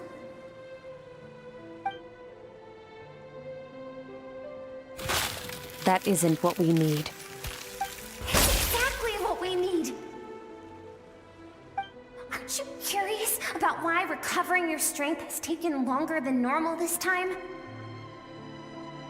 Finally, you get to the important part. That is the only answer I came here to find. Then look around. Look at your inner world.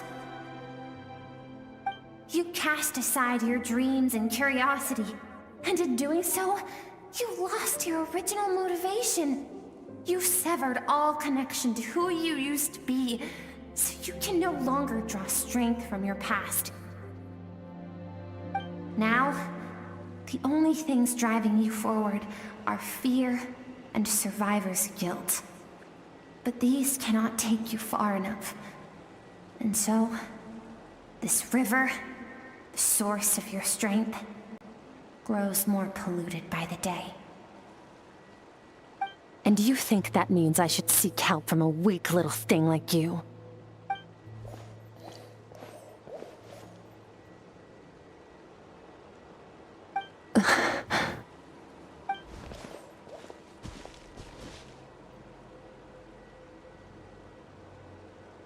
Thank you for saying that.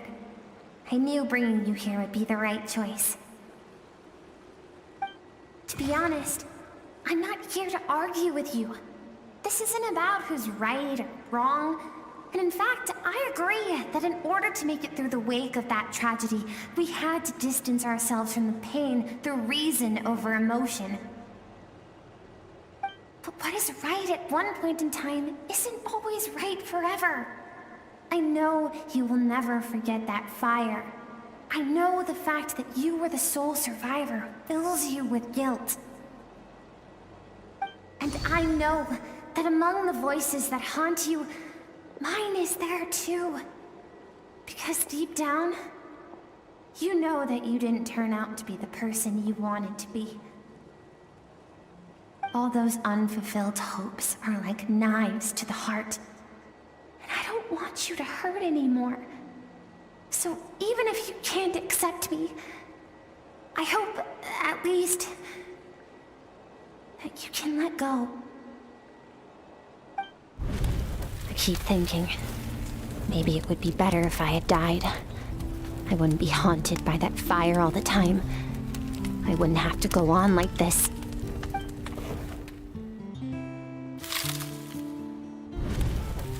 Your dad and I, we're not afraid to stare death in the face, but we need you to survive.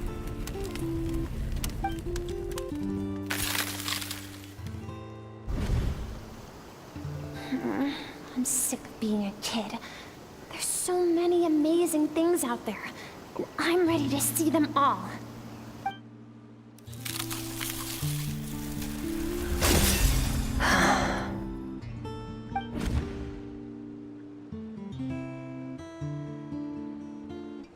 I remember.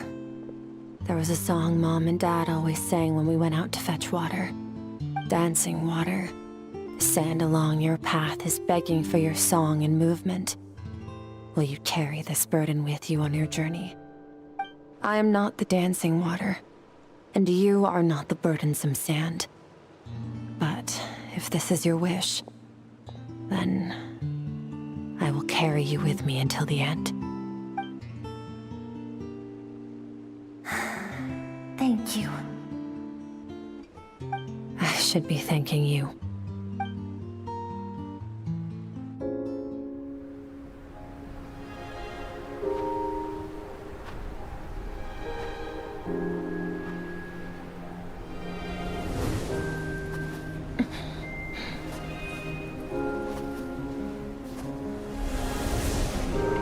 Run, Skirk, run! Remember, leave no one alive! Heed my words, Skirk. Let fear take root in your soul. Did you survive? Why was it only you? Skirk, did you become a positive light in this world?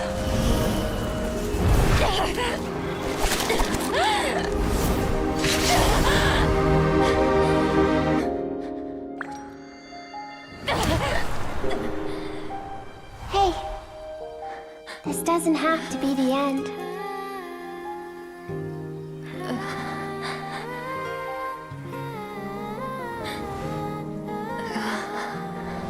Life is a gift. Don't let darkness claim it.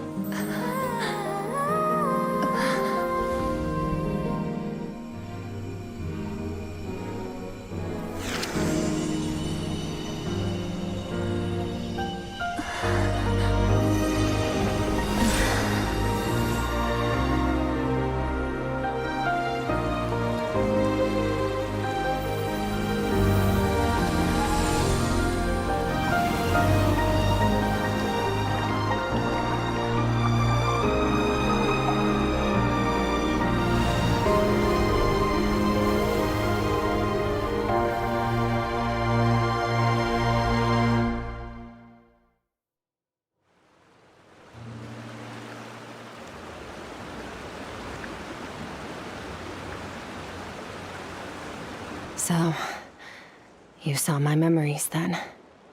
I once asked my master if survival of the strongest was the law of the universe.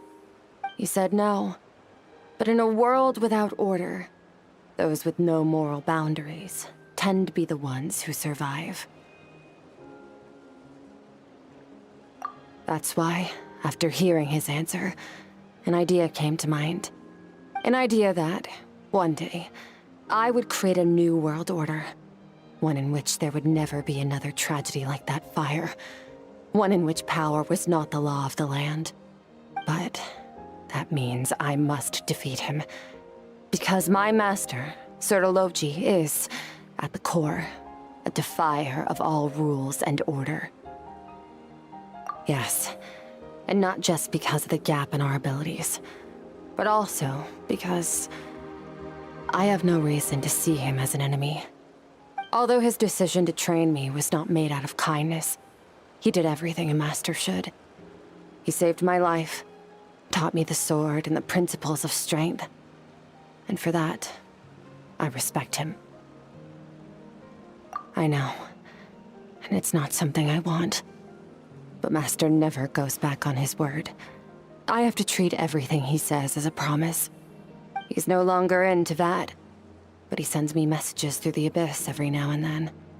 Most of them are simple greetings, or an answer to one of my questions. Every time I hear from him, my heart skips a beat. And I wonder if this is the moment where he'll finally appear before me and tear down everything I've built to pieces. Maybe that means I do live in eternal fear, just like he said.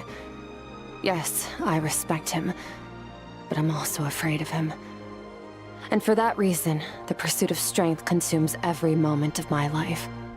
I don't know what Master has planned, but I have to be ready. Help me? Why? This isn't your fight.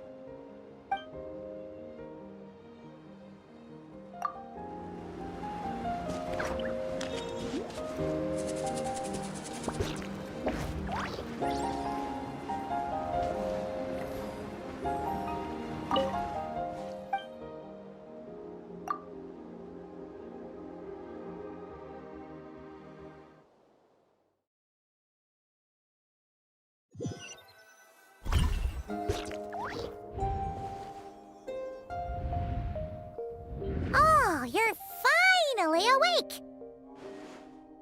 Honestly, Paimon was gone for like 2 seconds and then she comes back and finds you both unconscious? Oh, you scared Paimon half to death! You're both okay, right? What does it look like?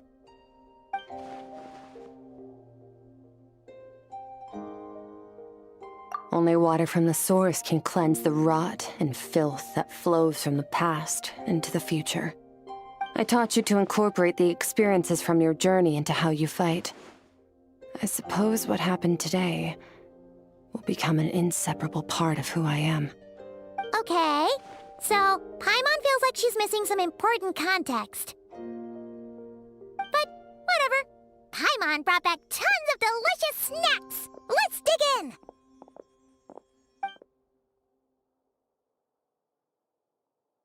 All right. It's about time we finished what we started. We're gonna deal with this thief for good, right? This time, I'm not going to tell you to hold back. But having digested even more power in the meantime, he's going to be tougher than before. The good news is, we have no reason to pull our punches this time. So, let's go.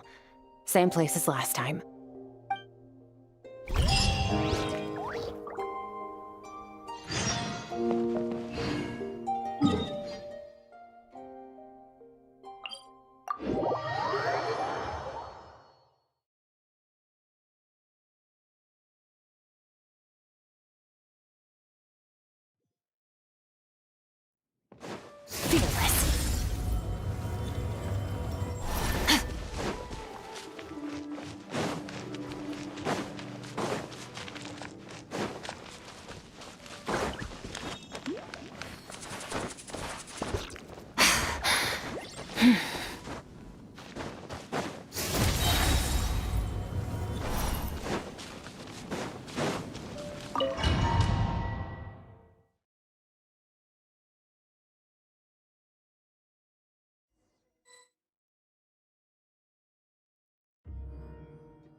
Wait, isn't that the form the all-devouring narwhal changed into?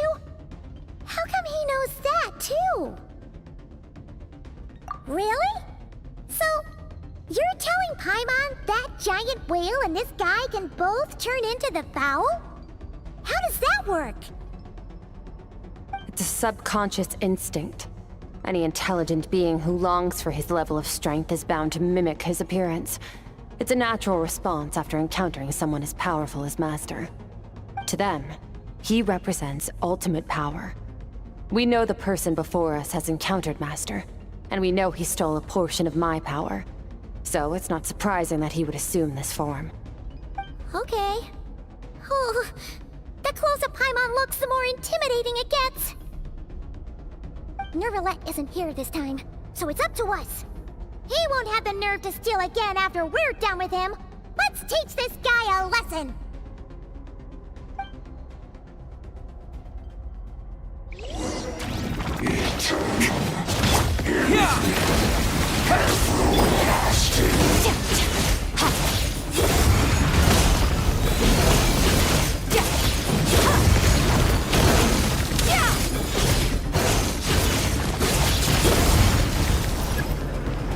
Haven't forgotten your training, I hope.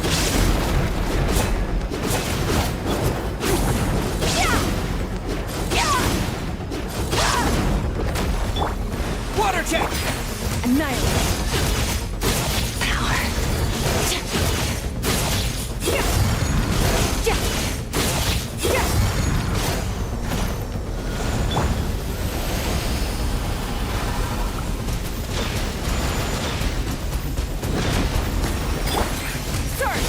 Mine to wield.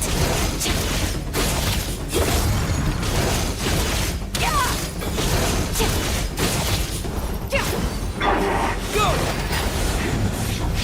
Beyond this world. Go!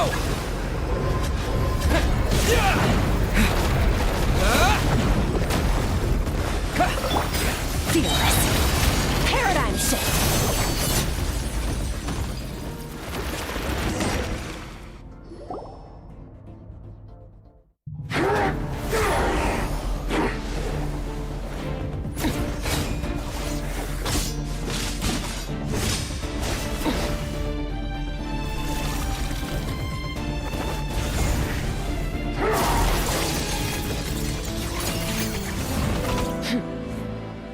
Haven't had enough of my power.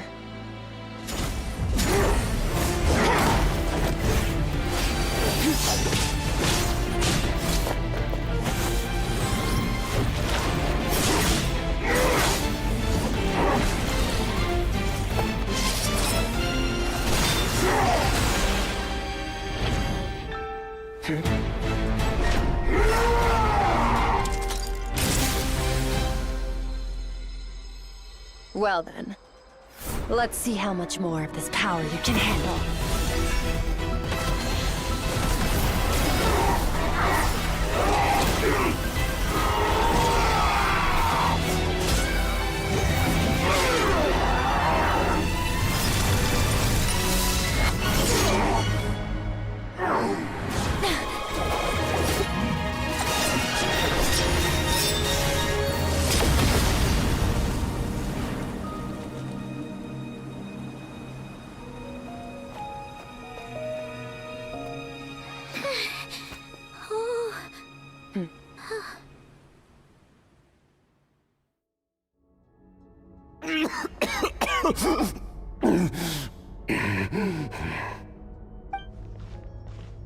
Well, have you come to your senses? You saw that my body was at its limit. So, you deliberately channeled your power into me, knowing that it would destroy my shell from within. Such power, such keen battle instincts. So you must be... Skirk, Sertologi's disciple. How long has it been? How long has he been away from Tevat? Hundreds of years. Hundreds? Sorry, it's a lot to take in. I should introduce myself. I am Skofnungar, a friend of your master and one of his followers. This is the first time I've heard your name, Skirk. But hundreds of years ago, I knew you existed. And I knew you would come here. Hundreds of years ago? Sounds like you and Master have quite the history. Care to tell us about it? Of course. Might as well take advantage of a clear head while I can. The story starts a long, long time ago. I was born into a noble family in Conria. As the eldest son, I was set to inherit our title. But I contracted an incurable illness as a child, and everyone gave up on me. I trained the sword harder than anyone else, defeated all of my peers. But it was all in vain. When other people looked at me, all I saw in their eyes was pity or a strange glee in my misfortune. Even my parents were just waiting for me to die. Over time, my heart hardened, and I became aimless. That was the point where I met your master, Sir Taloji. We were similar in age, but different in background. He was born in prison, the son of criminals who had been sentenced to death.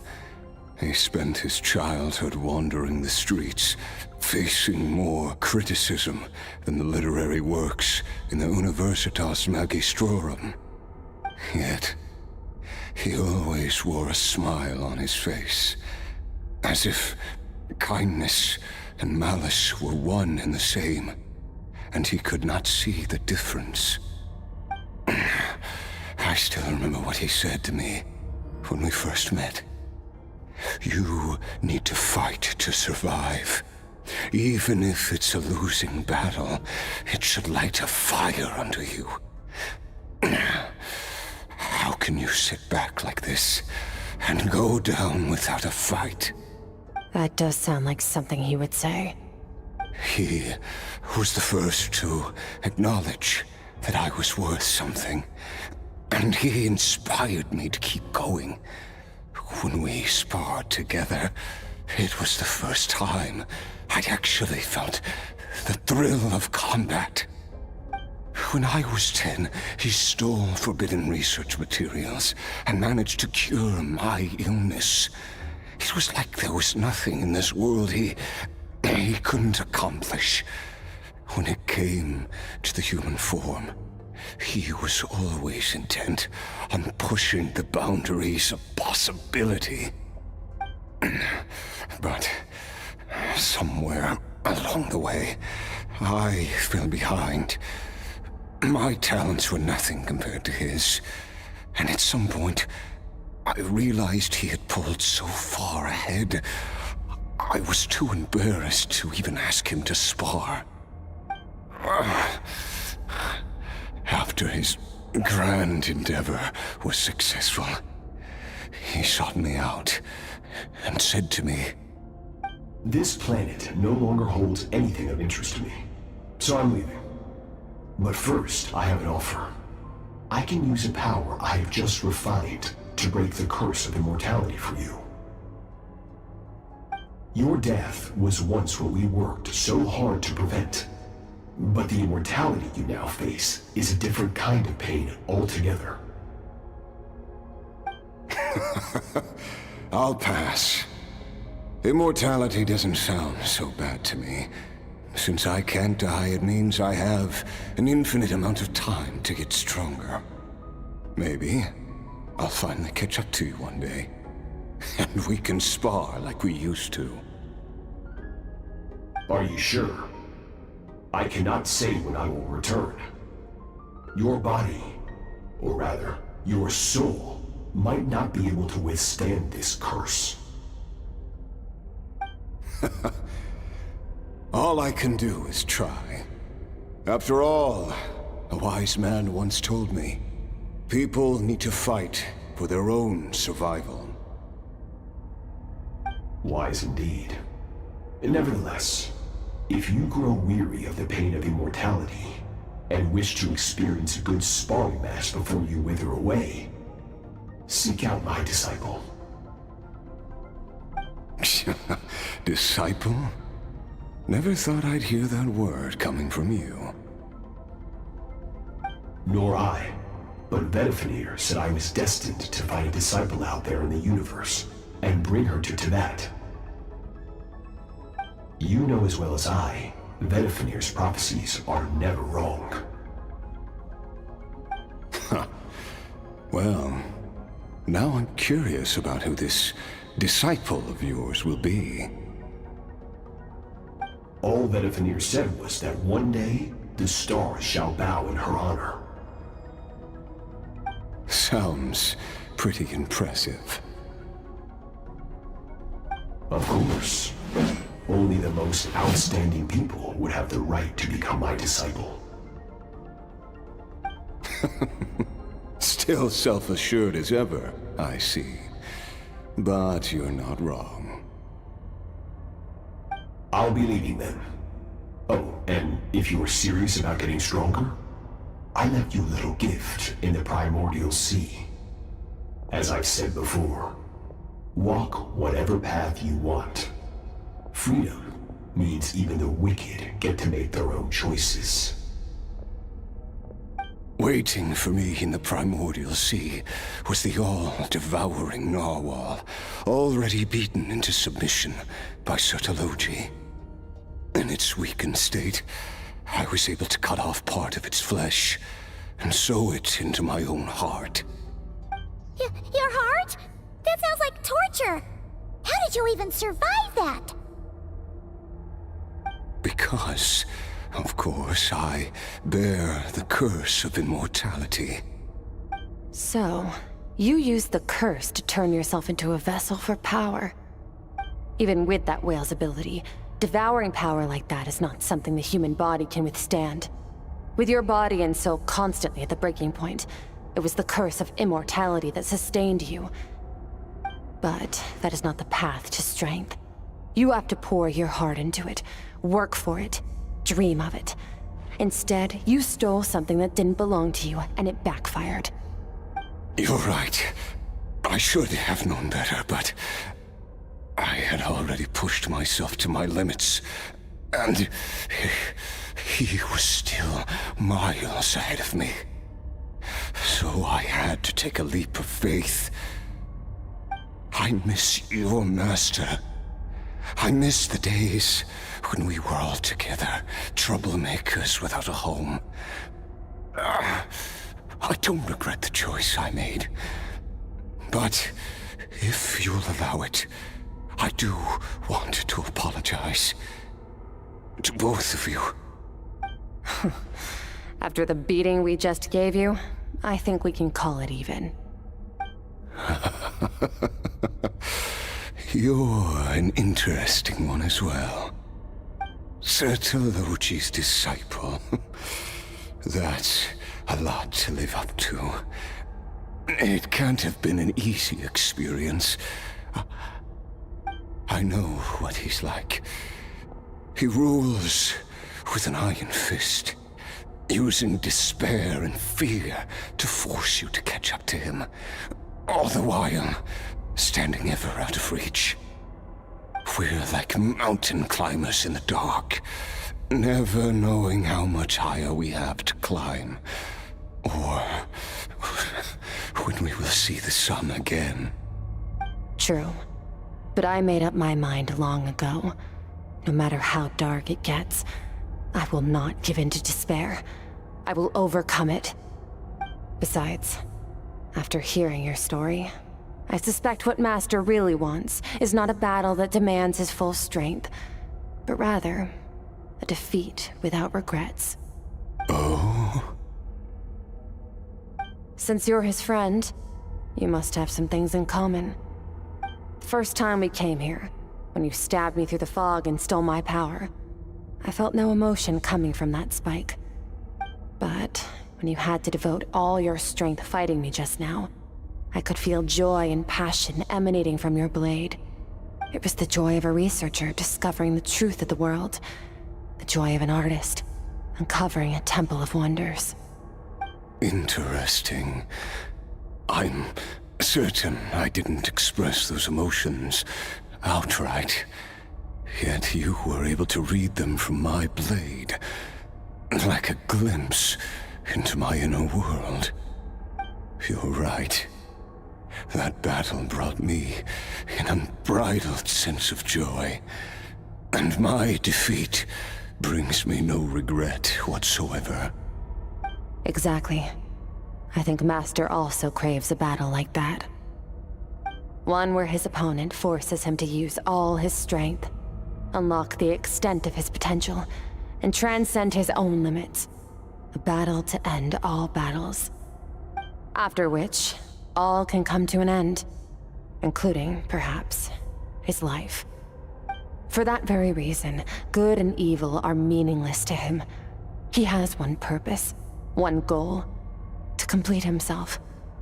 It's one of the secrets to his strength. Perhaps you're right. Perhaps that is his goal. What a battle that would be. Oh, to witness such a... Are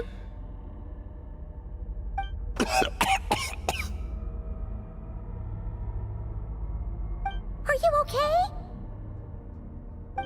Too many different kinds of power are surging through my body.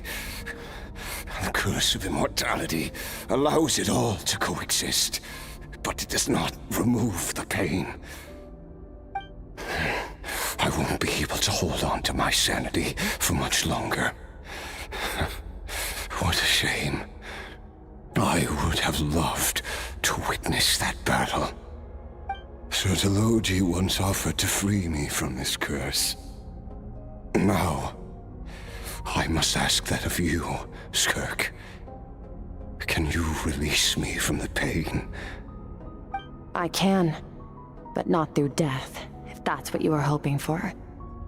It's not a suitable punishment for your crime. As an alternative, I can take your consciousness, along with all the power you've consumed, and smash it to pieces. The impurities will dissipate, and under the curse of immortality, your mind and body will regenerate.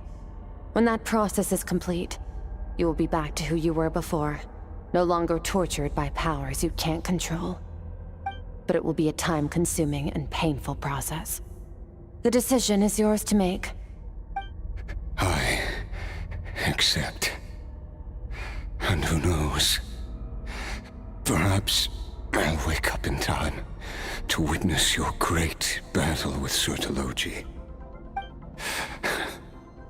I have faith that you'll be able to stand against him one day. Though I know it'll be a long and arduous road. If we are climbers in the dark, it appears the dawn has finally broken for me. But your ascent continues. At least, it looks like you are not alone on your journey. I will reach the top of this mountain, no matter what it takes. And you, Skofnunger, will be my witness at the end of all things. That's finally over. Let's get out of here. Huh!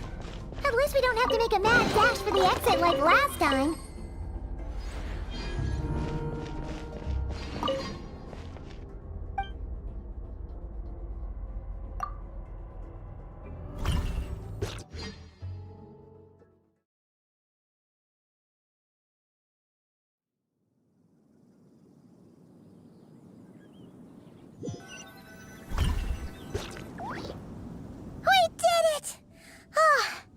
It's only been a few days, but it feels like forever. Once again, we've proved there's nothing we can't overcome. We're just that awesome. Wow, you sound even more confident than usual. Guess you really have become stronger. Today sure went by fast. It's night already. Oh wait, that reminds Paimon. The stars you mentioned, the ones that died out, are they back now? Yes. The power Skofnunger stole has been returned. So, the stars have regained their light. Great! Huh, it's crazy that you even noticed their light was gone. There is so many stars in the sky. If a few disappeared, Paimon definitely wouldn't be able to tell. I suppose it's because I have gazed upon this sky for centuries.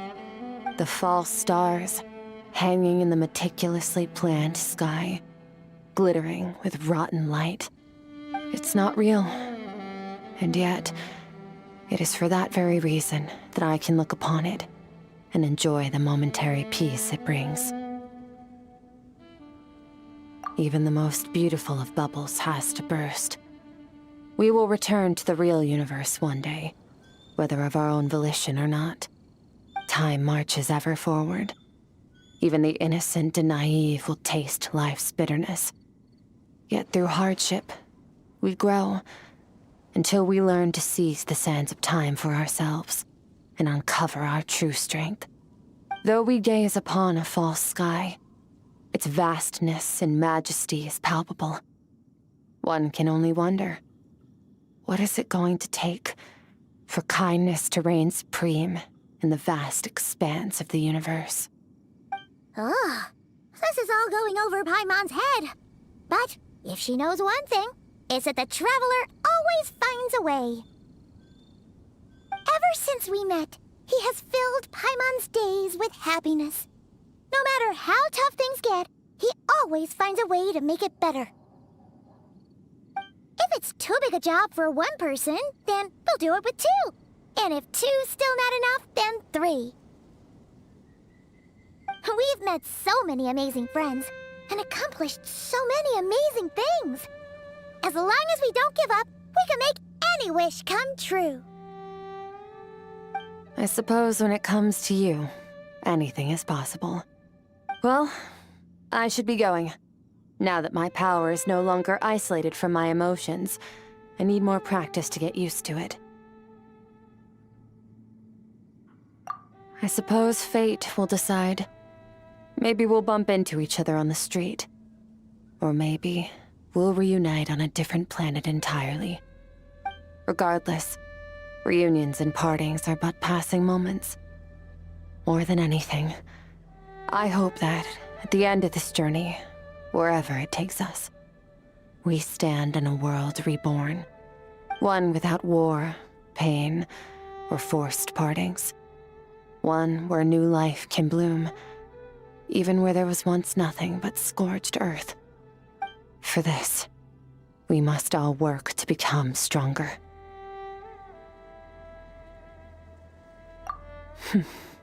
If that's what you want to call me, I won't object. Goodbye. Bye!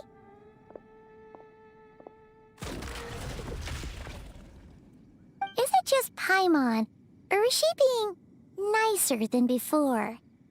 We definitely count as friends after all that, don't you think? Hey! What do you think about camping here tonight? There's nothing quite like sleeping under the stars. Come tomorrow, we can continue our journey. Oh, and since Paimon treated you to that super nice meal at Wanmin Restaurant, it's about time you returned the favor.